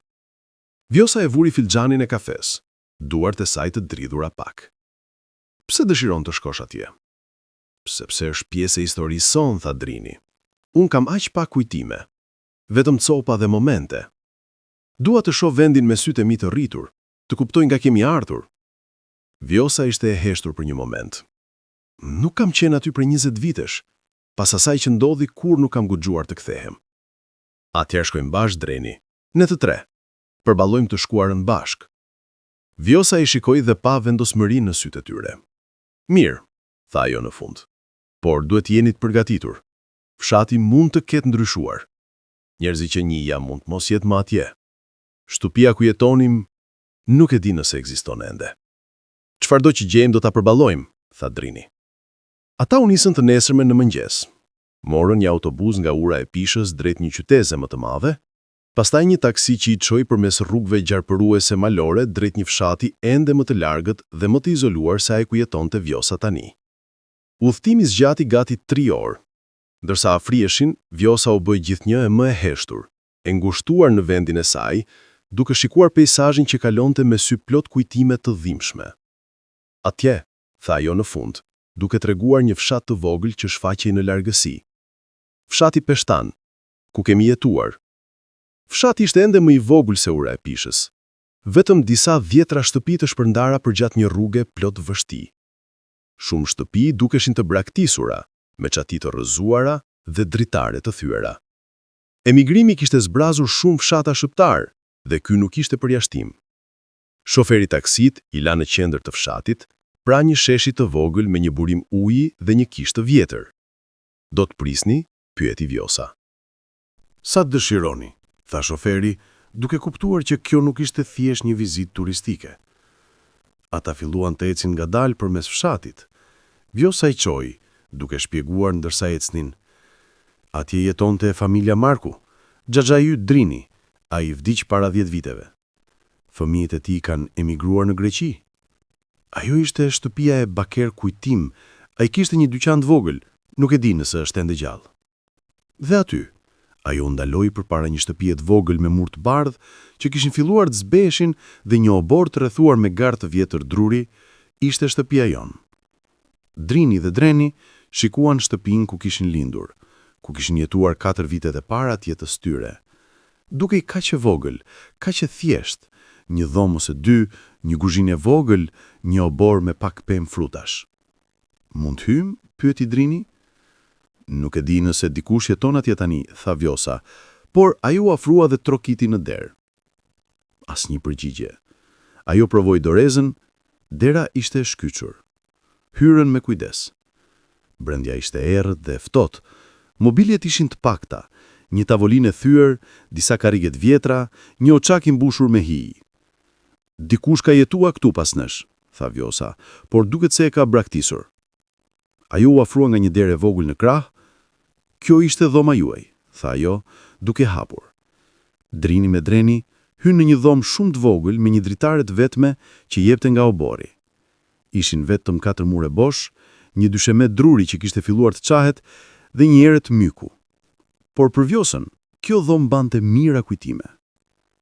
Këtu ishte krevati juaj, tha ajo duke treguar një cep, një krevat i vogël që ju dyndani. Çdo natë ju lexoja prralla. Ju pëlqente historia e ri diellit dhe hënës? E mbani mend?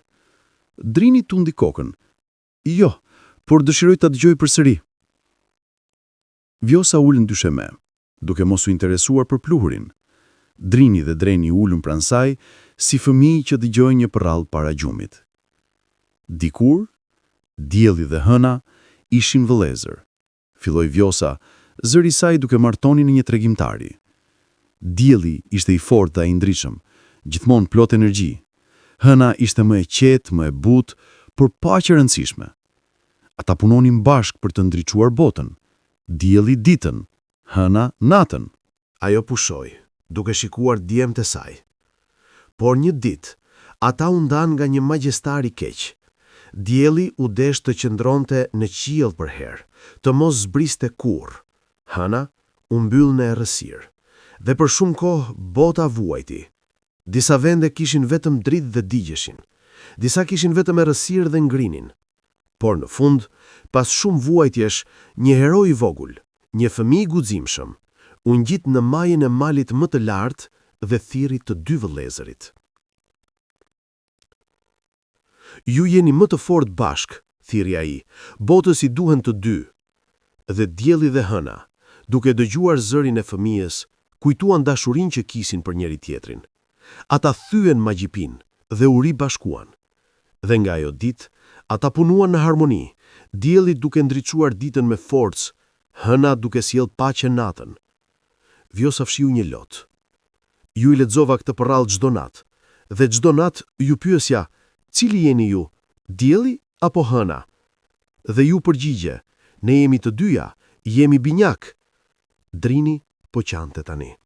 Nuk e mbaj mend kujtimet, por zemra ime e mbante këtë histori.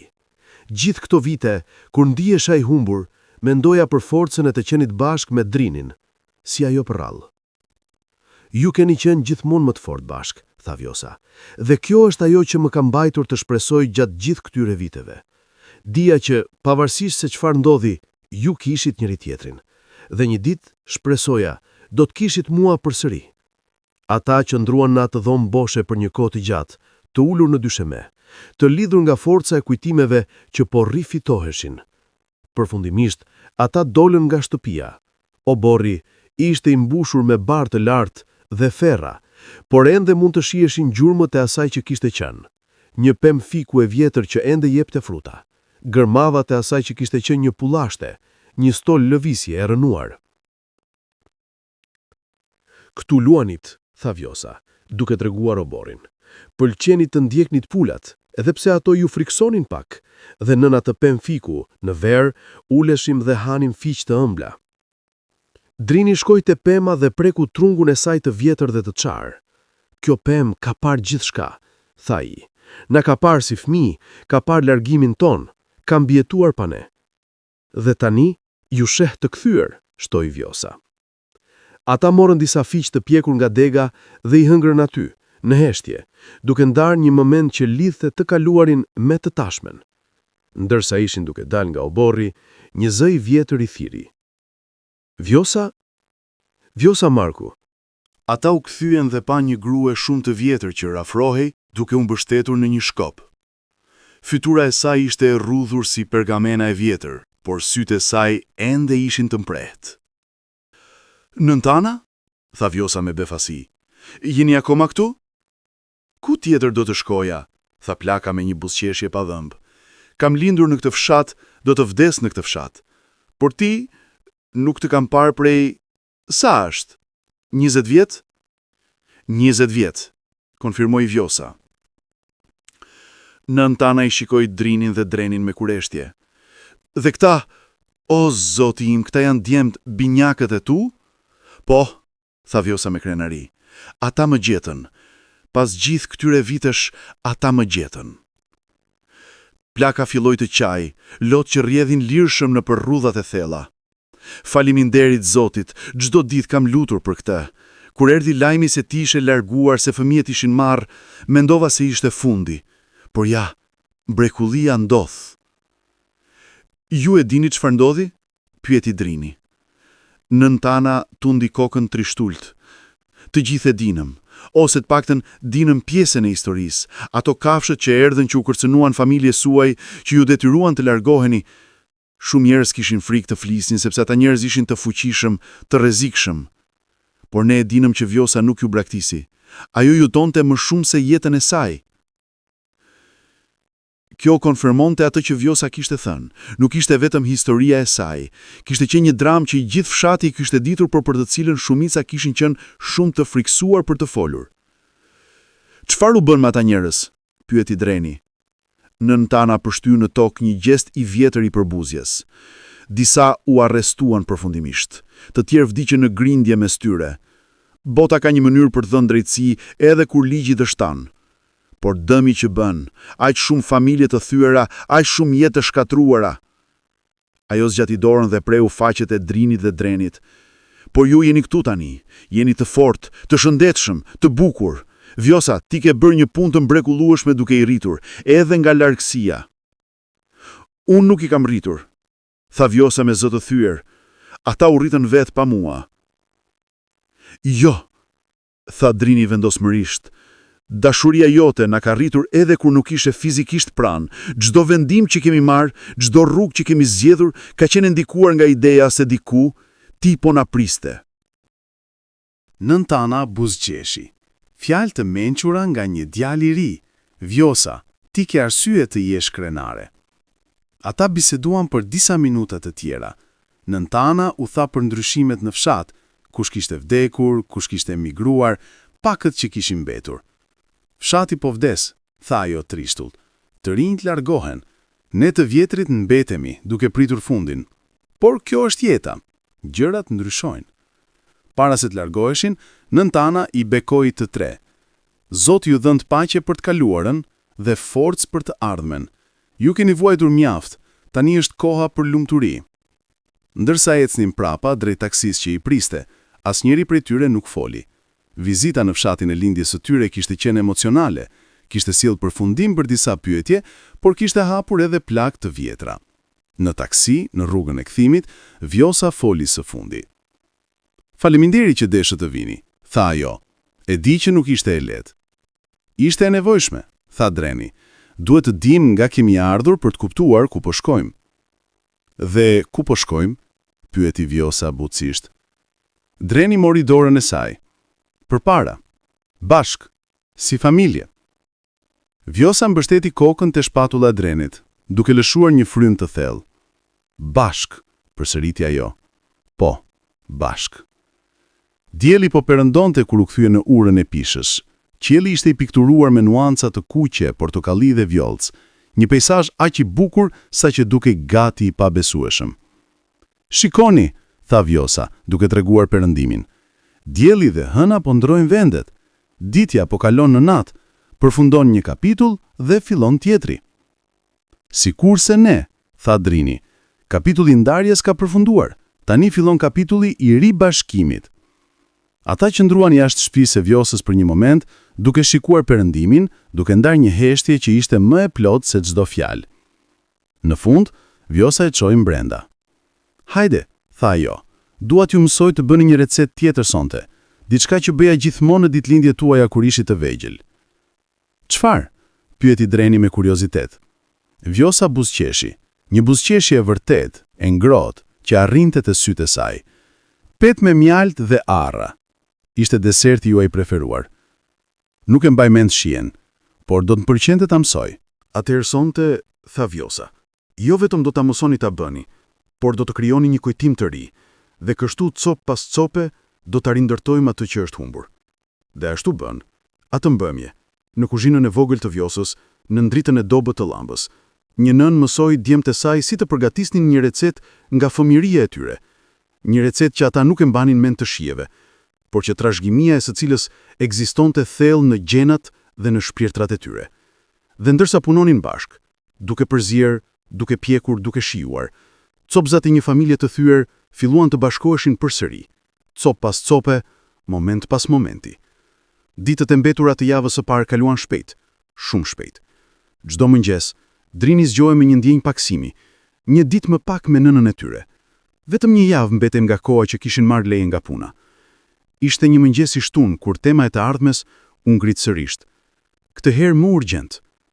Ata ishin ulur në verandën e vogël të shtëpisë së Vjosës, duke pirë kafe dhe duke parë fshatin që zgjohej ngadalë. Lule, fqinja, kalonte duke i përshëndetur me dorë. Disa fëmijë luanin në rrugë me një top të vjetër. Jetë e thjesht, e qetë. "Një javë tjetër," tha Dreni, duke thyrë heshtjen.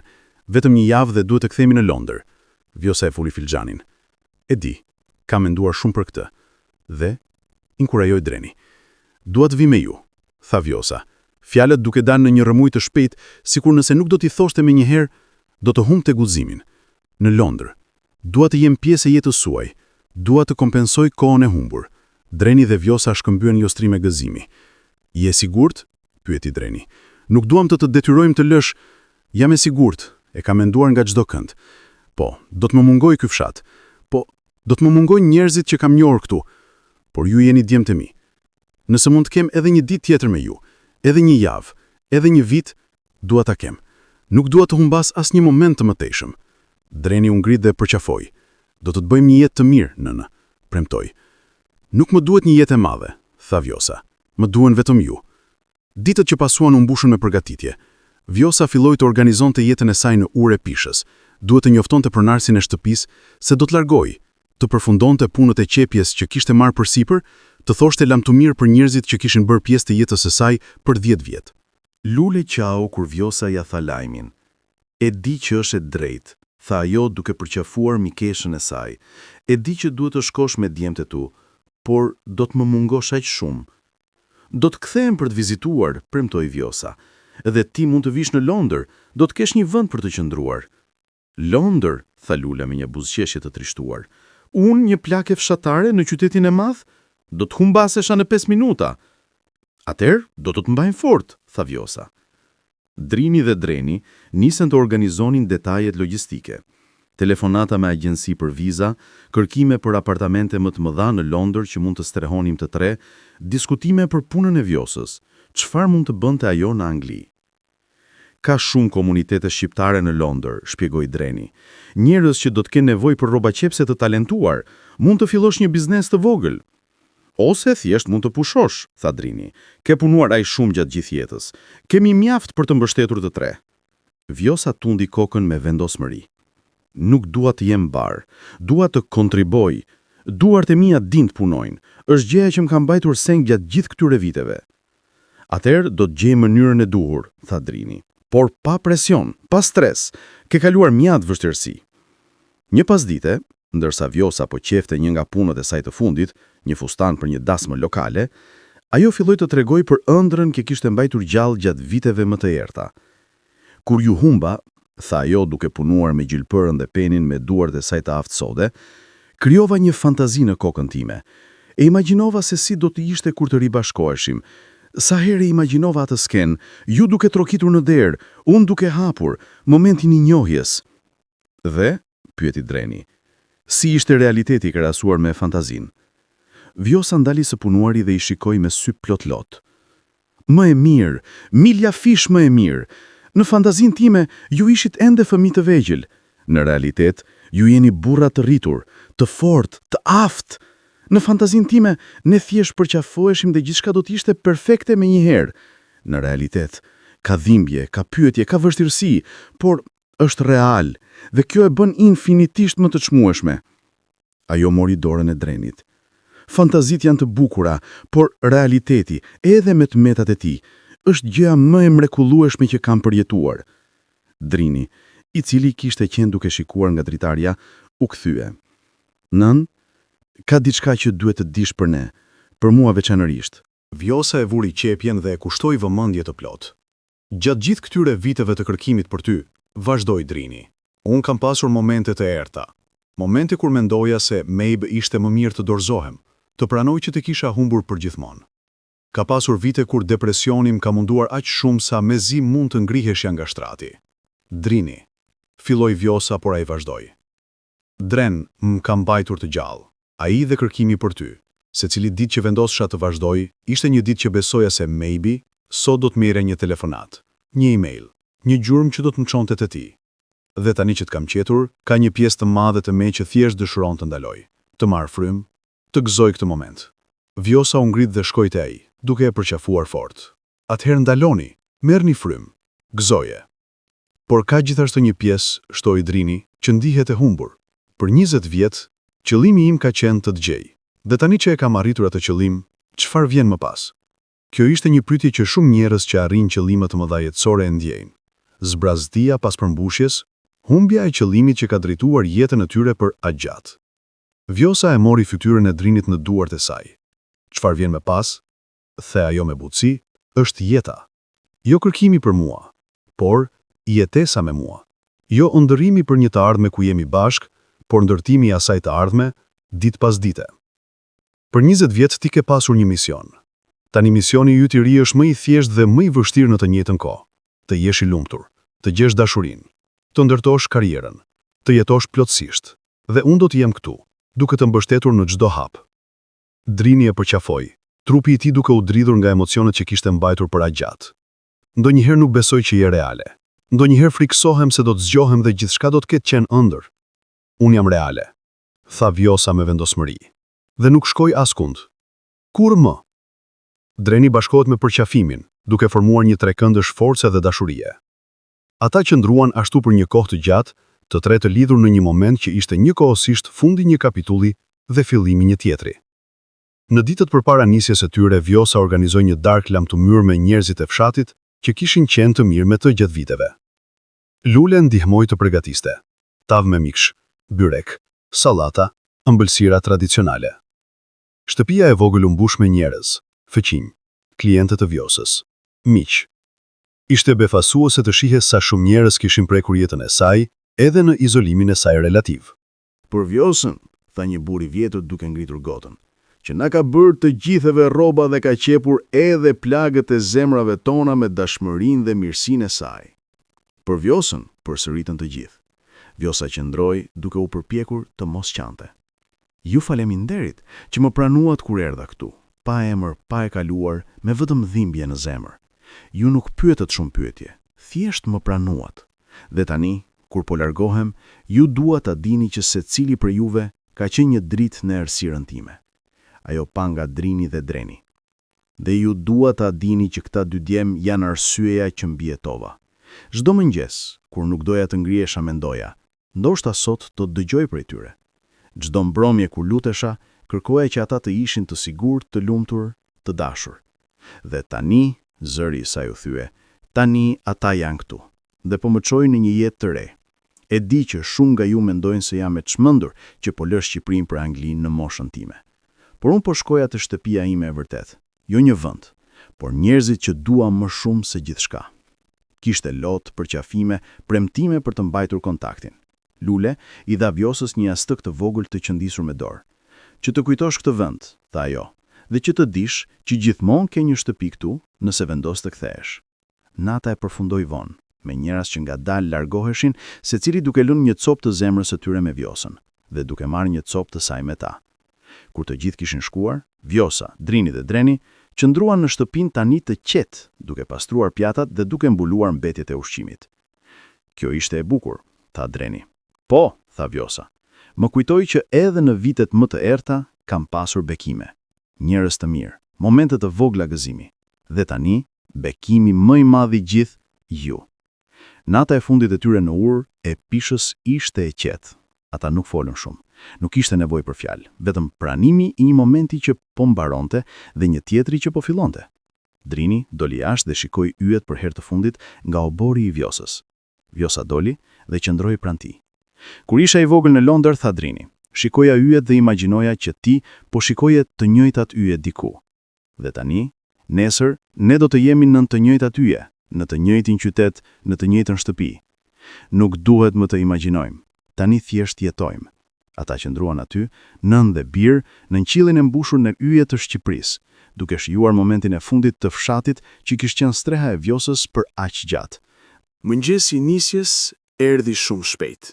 Vjosa kishte paketuar gjërat e saj të vogla, rroba, disa fotografi, veglat e saj të qepjes, letra që kishte shkruar por kurrë nuk ishte dërguar, albumet e kujtimeve. Gjithçka mbahej në 2 valixhe dhe një çantë dore. Është e gjithë jeta ime, tha ajo duke shikuar valixhat, dhe duhen vetëm në 2 kufoma. Jeta e re që do të ndërtojmë do të jetë më e madhe, premtoi Dreni. Taksisi erdhi në orën e caktuar. Lule ishte atje, duke qarë hapur ndërsa përqafonte Vjosën. Shkruaj shpesh, tha ajo. Telefononi dhe mos harroni gruan e vjetër që ju deshi si motrën. Kurr, premtoi Vjosa, ju jeni në zemrën time për gjithmonë. Disa fqinj të tjerë kishin dalë për të thënë lamtumir. Ishte një skenë e trishtuar, por edhe plot shpresë. Një lamtumir e një kapitulli, por një përshëndetje e një tjetri të ri. Ndërsa taksisi lëvizte nga fshati, Vjosa shikoi prapa, duke parë urën e Pishës që bëhej gjithnjë më e vogël në largësi. Lamtumir, përshpëriti ajo, faleminderit për mbrojtjen. Udhtimi në aeroport ishte i gjatë, por i rehatshëm. Ata biseduan për planet, se ku do të jetonin në Londër, si do të organizojë Vjosa, çfarë do të bënin së pari kur do të arrinin. Dua që të shihni zonën ku jetojmë, tha Drini. Canary Wharf është shumë e ndryshme nga këtu. Ndërtesat larta, njerëz nga gjithë bota, ritëm shpejt jetese. Do të ishte sfiduese, pranoi Vjosa. Por nëse ju jeni atje, do të ndjehem në shtëpi. Në aeroport, procesi check-in ishte më i gjatë për Vjosën. Kishte vite që nuk ishte udhëtuar. Dokumentet e saj duheshin kontrolluar shumë herë. Por përfundimisht, gjithçka ishte në rregull. Ndërsa pristi në portën e nisjes, Vjosa shikoi rreth saj me sytë e dikujt që po sheh një botë të re. Aeroporti i Tiranës ishte modern, i mbushur me teknologji dhe njerëz të turshëm. Shumë të rinj, shumë me valixhe, shumë duke emigruar për punë apo studime. Ky vend ka ndryshuar aq shumë, tha ajo. Kur unë isha e re, njerëzit shkonin me kamion, me barka të vogla, me mënyra të palishme. Tani shkojnë me avion, me dokumenta të rregullta. Shqipëria ka ecur përpara. Por shumë ende largohen, vuri re Dreni. Largohen për mundësi më të mira. Si ne bëm dikur, tha Vjosa me trishtim.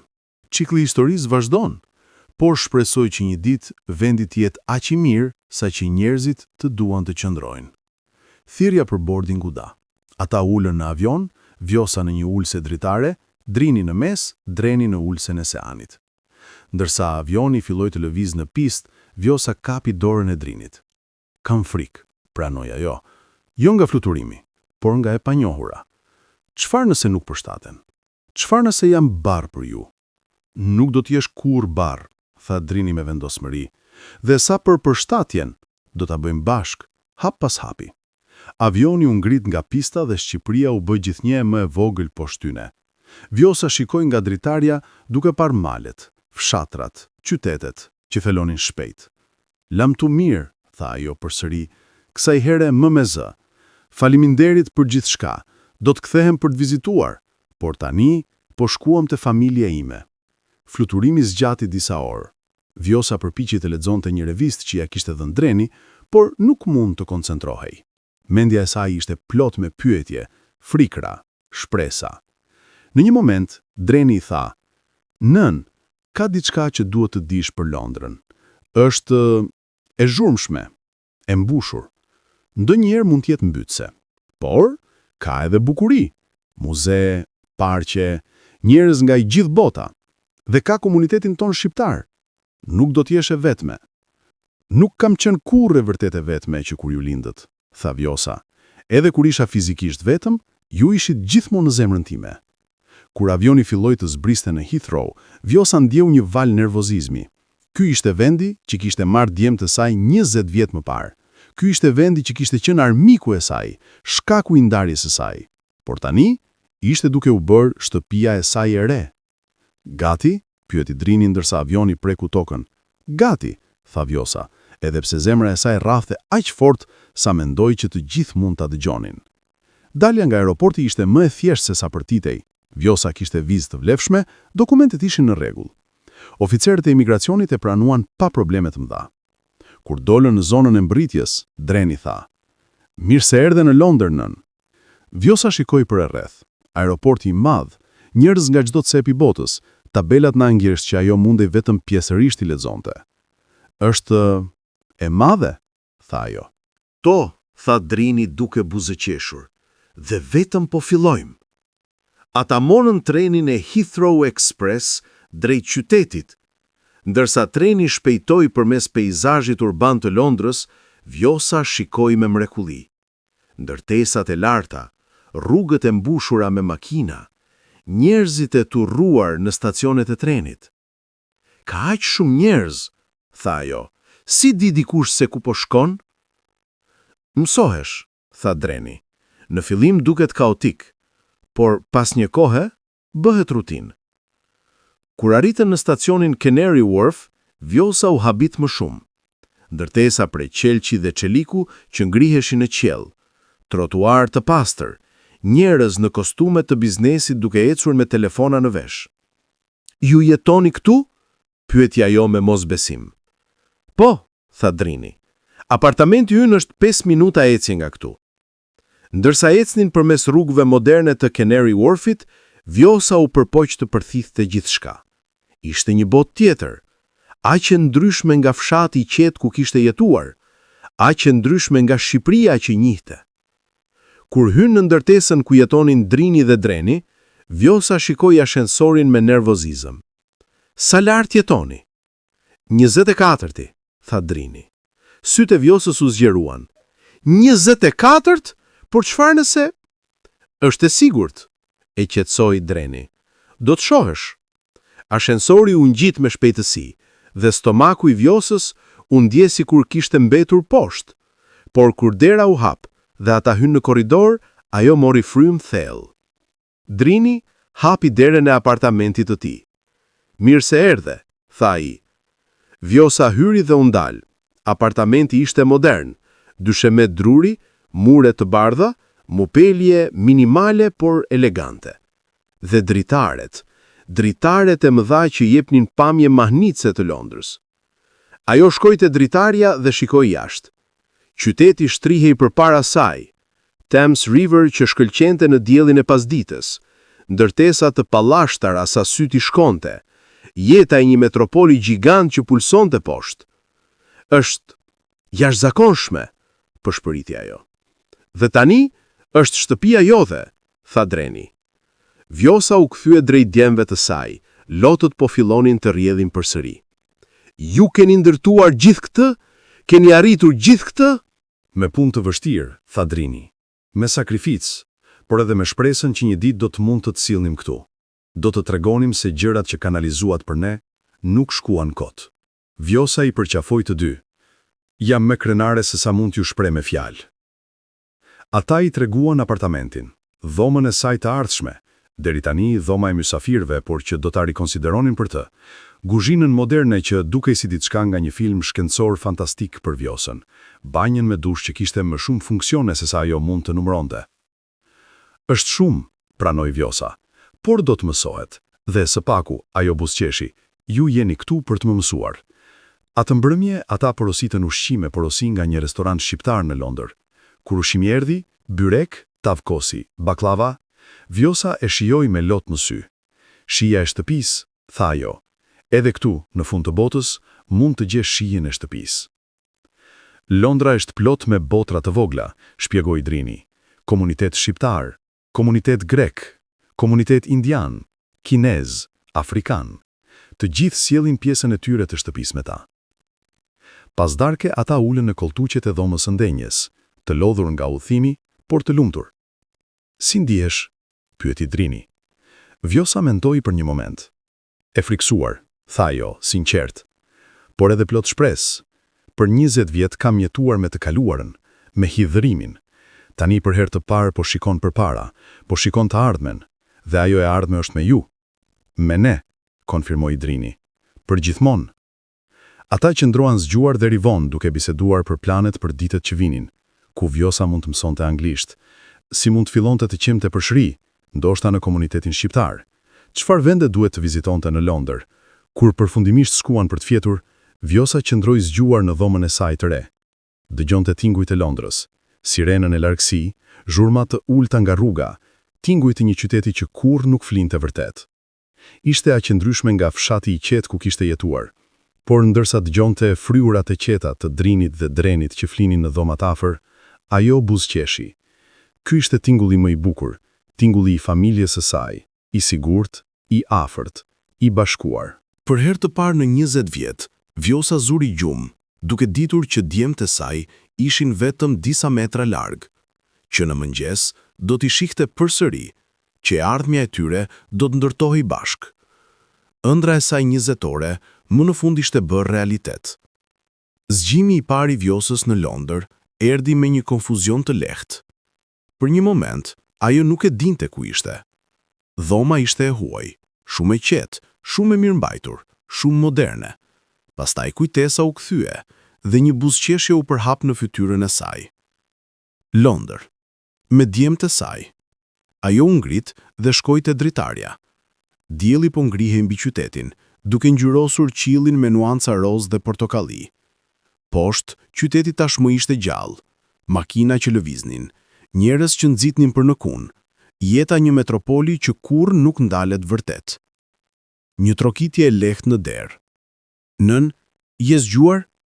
Zëri i Drenit. Po, birim, thirrri ajo. Dreni hyri me një filxhan çaj. Mendova që mund të doj një çaj. E bëra siç më mësove ti, me sheqer pak dhe një pika qumësht. Vjosa mori filxhanin me duar që dridheshin lehtë nga emocioni. Ti mbaj mend? Disa gjëra nuk harrohen kurrë, tha Dreni me një buzëqeshje. Mëngjesi i parë në Londër ishte një përzjelje e çuditshme të vjetrit dhe të resit. Vjosa përgatiti byrek sipas recetës së saj, duke përdorur përbërës që Drini kishte bler nga një dyqan shqiptar.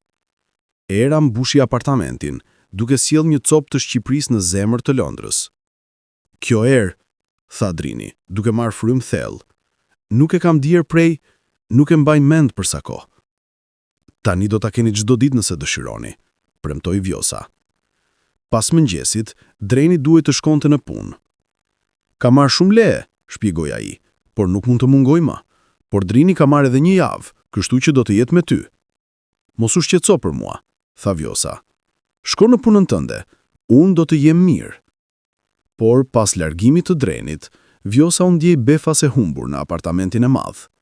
Gjithçka ishte kaq moderne, kaq e komplikuar. Termostati që kontrollohej me ekran prekjeje, televizori me 100 shërbime dhe opsione, makina shlarse me cikle që nuk i kuptonte. Drini e gjeti duke shikuar makinën e larjes me konfuzion. Le të mësoj, tha ai me durim.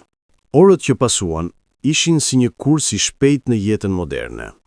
Drini i tregoi Vjosës si të përdorte çdo pajisje në apartament, si të kërkonte në internet për receta, si të dërgonte mesazhe në telefonin që i kishin bler.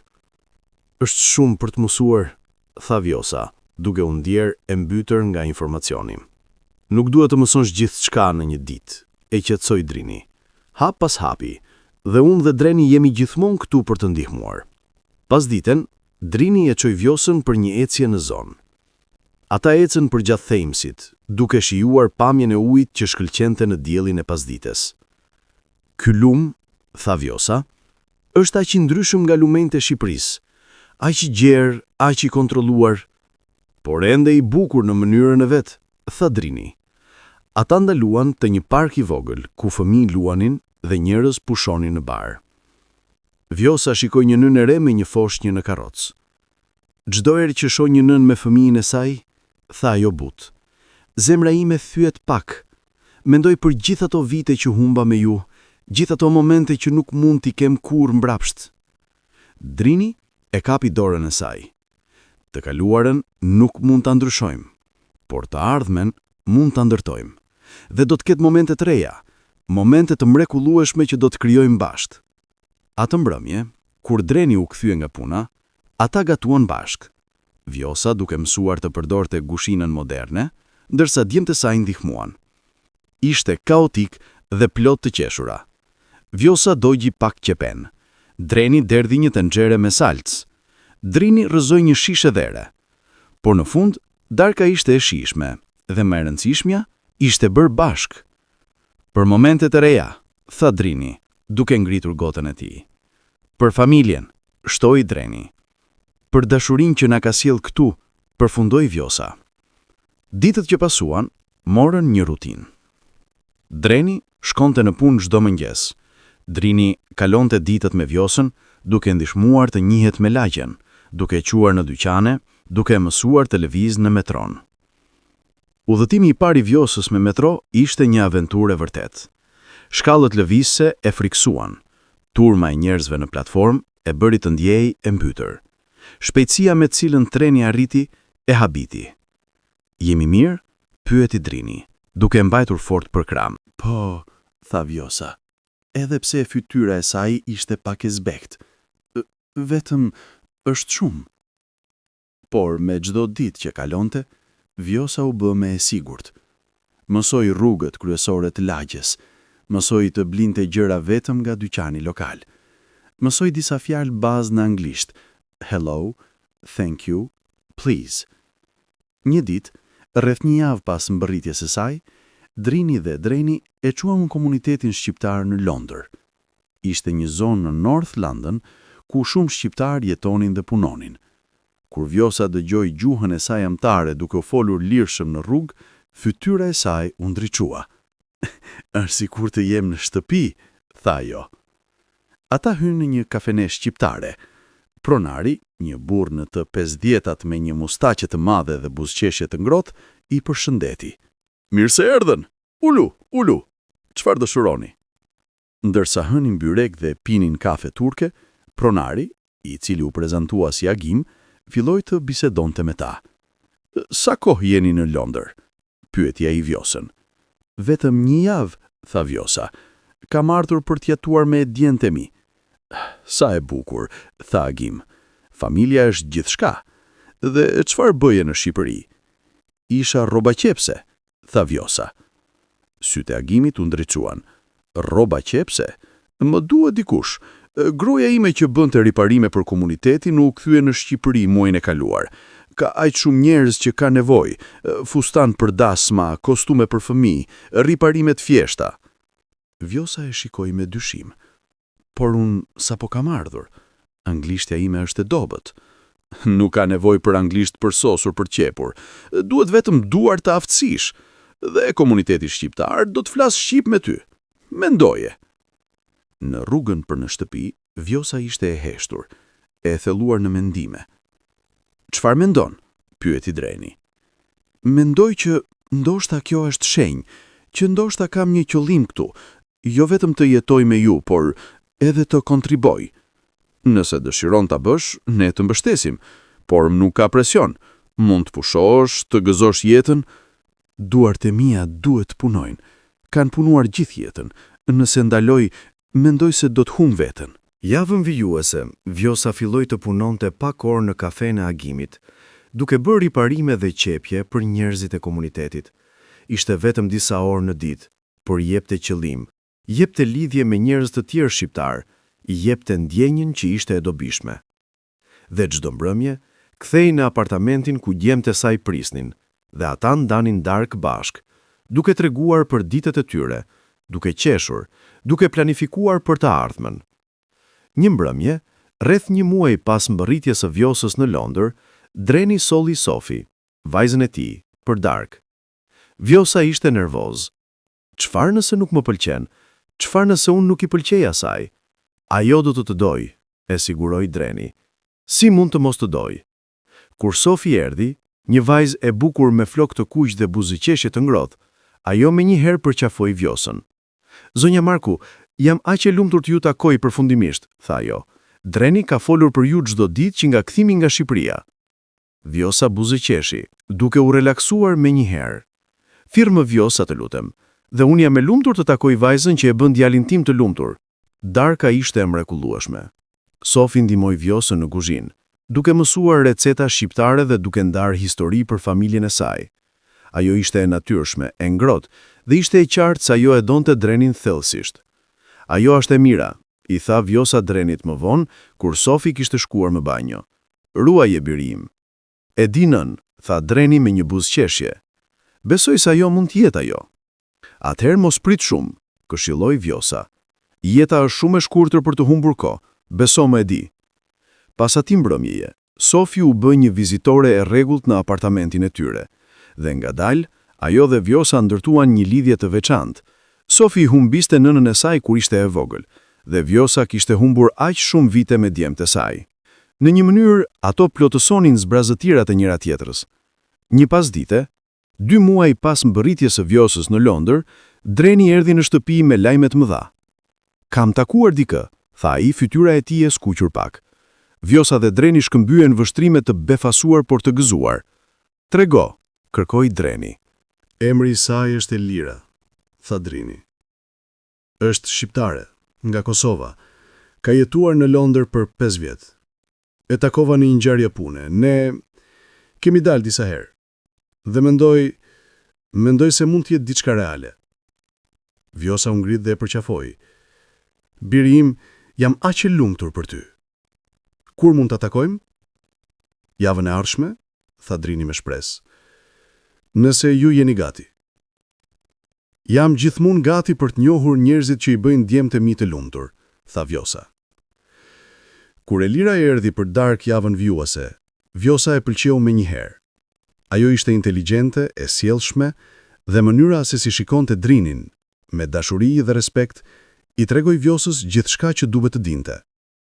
Gjatë darkës, Elira pyeti Vjosën për historinë e saj, dhe për herë të parë, Vjosa tregoi historinë e plot, jo vetëm për ndarjen, por edhe për ribashkimin, për dhimbjen dhe për shërimin. Historia juaj është e jashtëzakonshme, tha Elira, me lot në sy. Dhe fakti që jeni këtu tani, të gjithë bashk, është vërtet një mrekulli. Jo mrekulli, korrigjoi Vjosa. Dashuria. Dashuria është ajo që na ka mbajtur të lidhur gjatë gjithë këtyre viteve. Dhe dashuria është ajo që do të na mbajë bashk për gjithë kohën që vjen.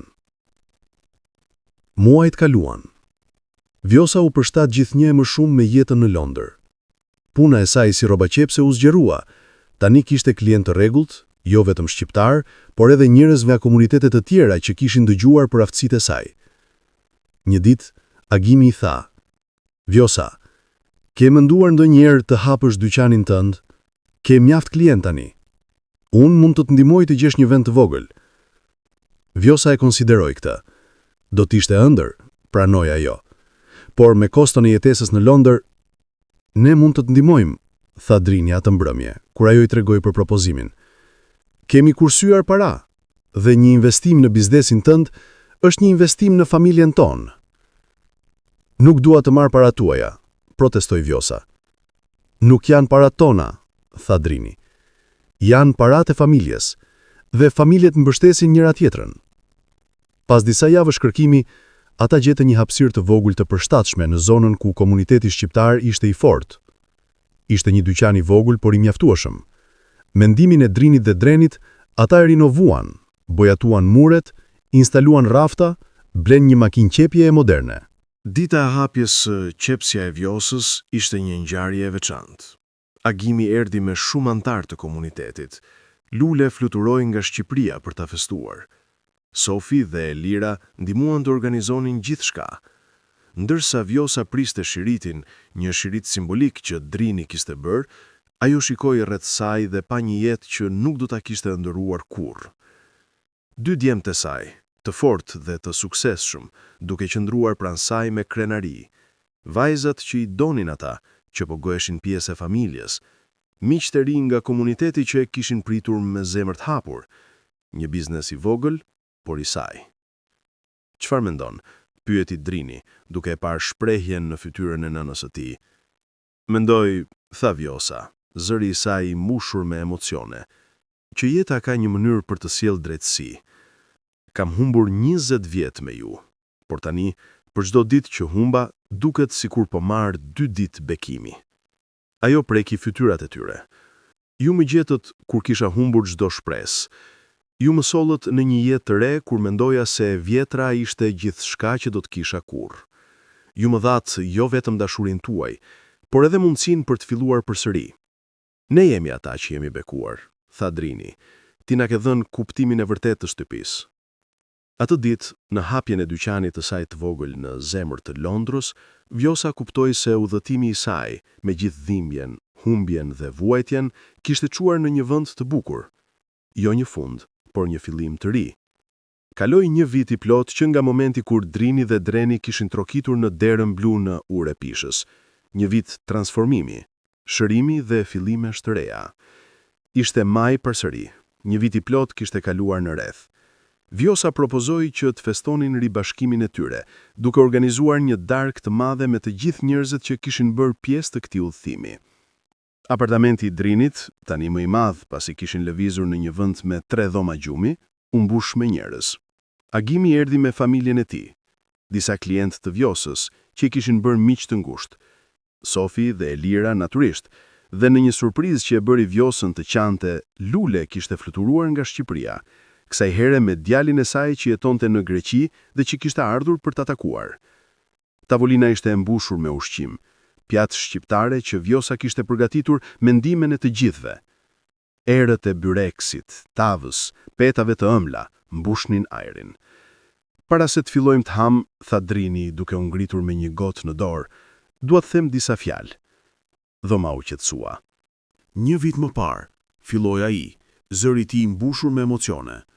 Unë dhe Dreni ishim 2 burra të humbur, të kërcuar nga një e kaluar që nuk e kuptonin plotësisht dhe të munduara nga një ardhme që dukej e pasigurt. Kishim arrit shumë në jetën profesionale, por kishte një zbrasti që asgjë tjetër nuk mund ta mbushte. Ai shikoi nga Vjosa, dhe pastaj gjetëm atë që kisha kërkuar për 20 vjet, jo vetëm nënën tonë, por edhe të vërtetën. Kuptuam që nuk kishim qenë kurrë të harruar, që dashuria që ndjenim ishte e ndërsjellë, që ndarja jonë nuk ishte qenë zgjedhje, por detyrë. Dreni u ngrit pranë vëllait të tij, dhe në këtë një vit, vazhdoi ai, kemi bërë më shumë se sa të ribashkohemi.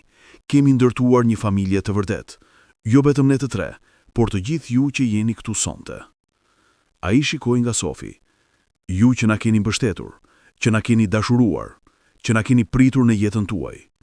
Kështu që, tha Drini duke ngritur gotën me lart, një dolli për familjen, jo vetëm për atë që lindi me të, por për atë që krijojmë. Për familjen, përsëritën të gjithë duke ngritur gotat e tyre. Gjatë darkës, historitë u ndan. Agimi tregoi për udhëtimin e tij nga Shqipëria në Londër 30 vjet më parë. Lure tregoi për jetën në fshat, për ndryshimet që po vinin ngadalë. Elira tregoi për familjen e saj në Kosovë dhe për mallin që ndjente për ta, edhe ndërsa kishte ndërtuar një jetë të re në Londër. Dhe Vjosa, e nxitur nga pyetjet, tregoi më shumë detaje të historisë së saj, jo vetëm pjesët e dhimbshme, por edhe momentet e forcës, mënyrat se si kishte mbijetuar, shpresa që nuk kishte vdekur kurrë. Kishte ditë, tha ajo, kur mendoja se nuk mund ta duroja më. kur dhimbja ishte kaq e madhe sa që doja thjesht të dorëzohesha. Por pastaj do të kujtoja fytyrat e tyre, të Drinit dhe Drenit, kur ishin të vegjël, dhe do të thoja vetes, jo sot do të vazhdoj, sepse ndoshta nesër do të jetë dita kur do të dëgjoj prej tyre. Ajo fshiu një lot, dhe pastaj, pas 20 vitesh, ajo ditë erdhi, dhe çdo ditë vuajtjeje u bë e vlefshme. Sofi, që ishte ulur pranë Drenit, kapi dorën atij. "Vjosa," tha ajo, "kam diçka për t'u thënë." Dhoma u qetësua përsëri, duke ndjerë që diçka e rëndësishme po vinte. Sofi shikoi nga Dreni, pastaj përsërite Vjosa. "Dreni më ka kërkuar të martohem me të, dhe kam thënë po." Për një moment, ka ishte heshtja plot, pastaj, dhoma shpërtheu në duar trokitje dhe brit magazimi.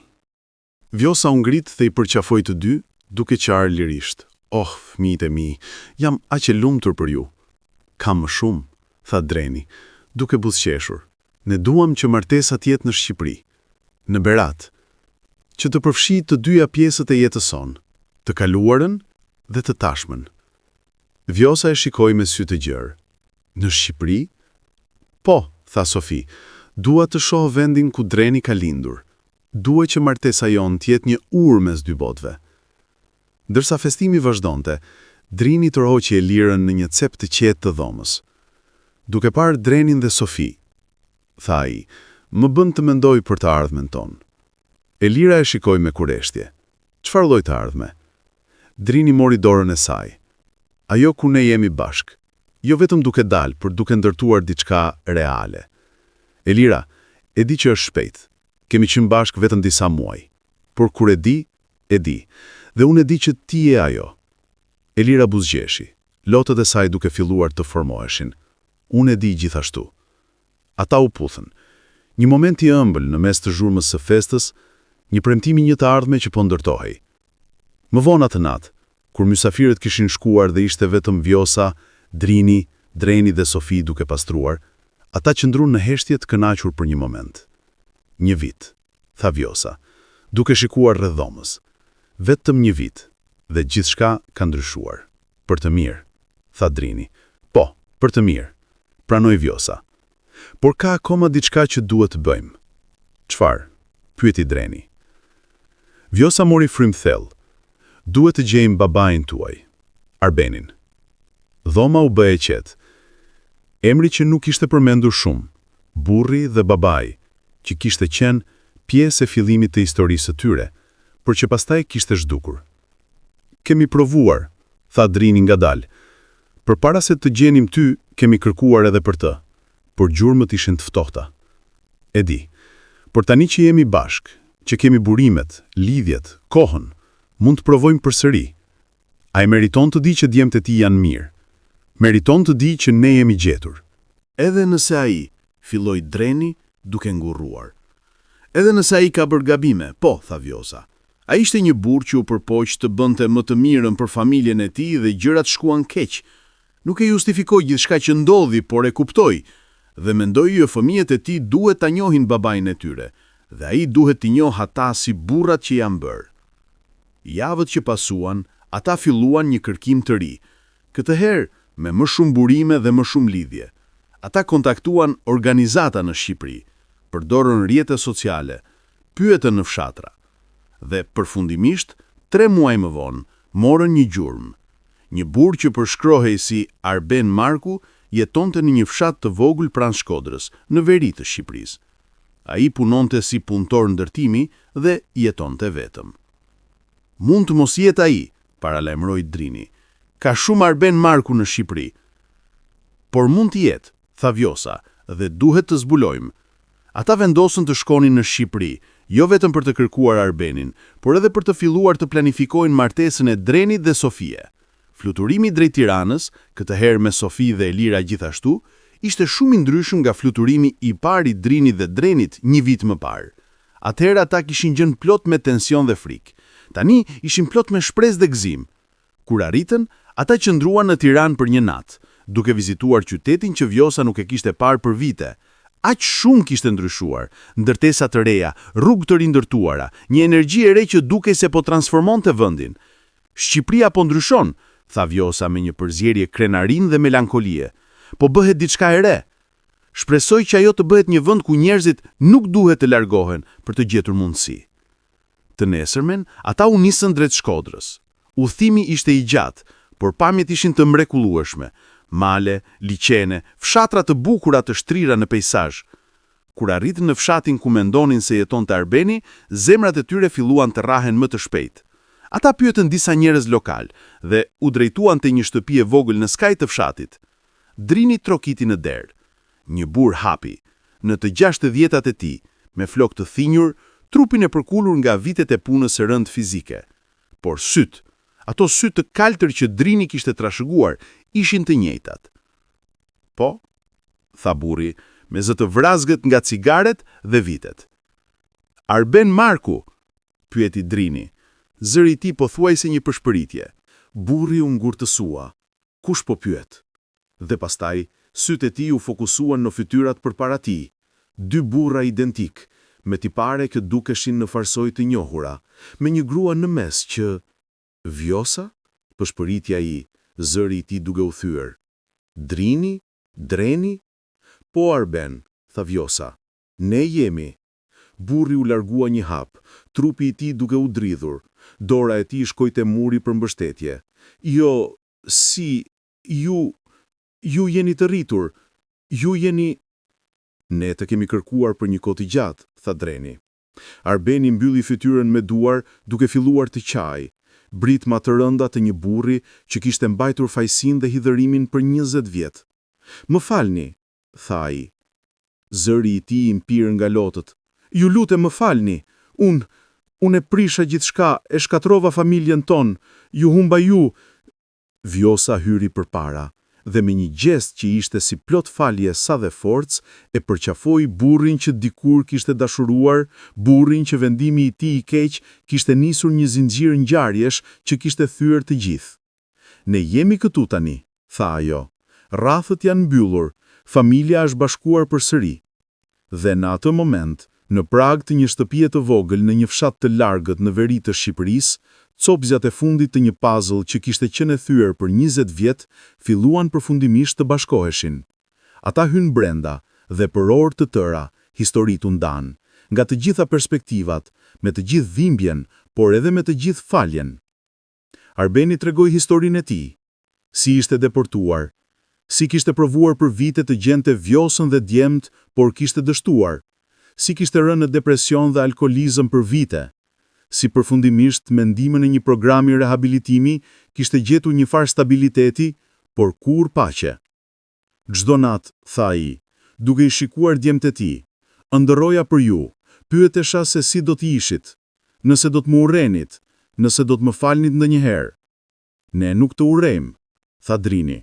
Jemi zemëruar për një kohë të gjatë, kemi vuajtur, por tani kuptojmë që ti gjithashtu ke vuajtur, që të gjithë kemi qenë viktima të rrethanave që shkuan jashtë kontrollit.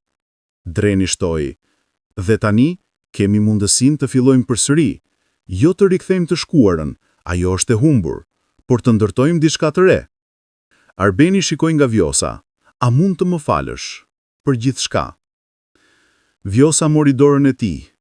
Unë fillova të fala vite më parë, sepse mbajtja I hidhërimit ishte duke më helmuar. Tani ajo falja është e plot.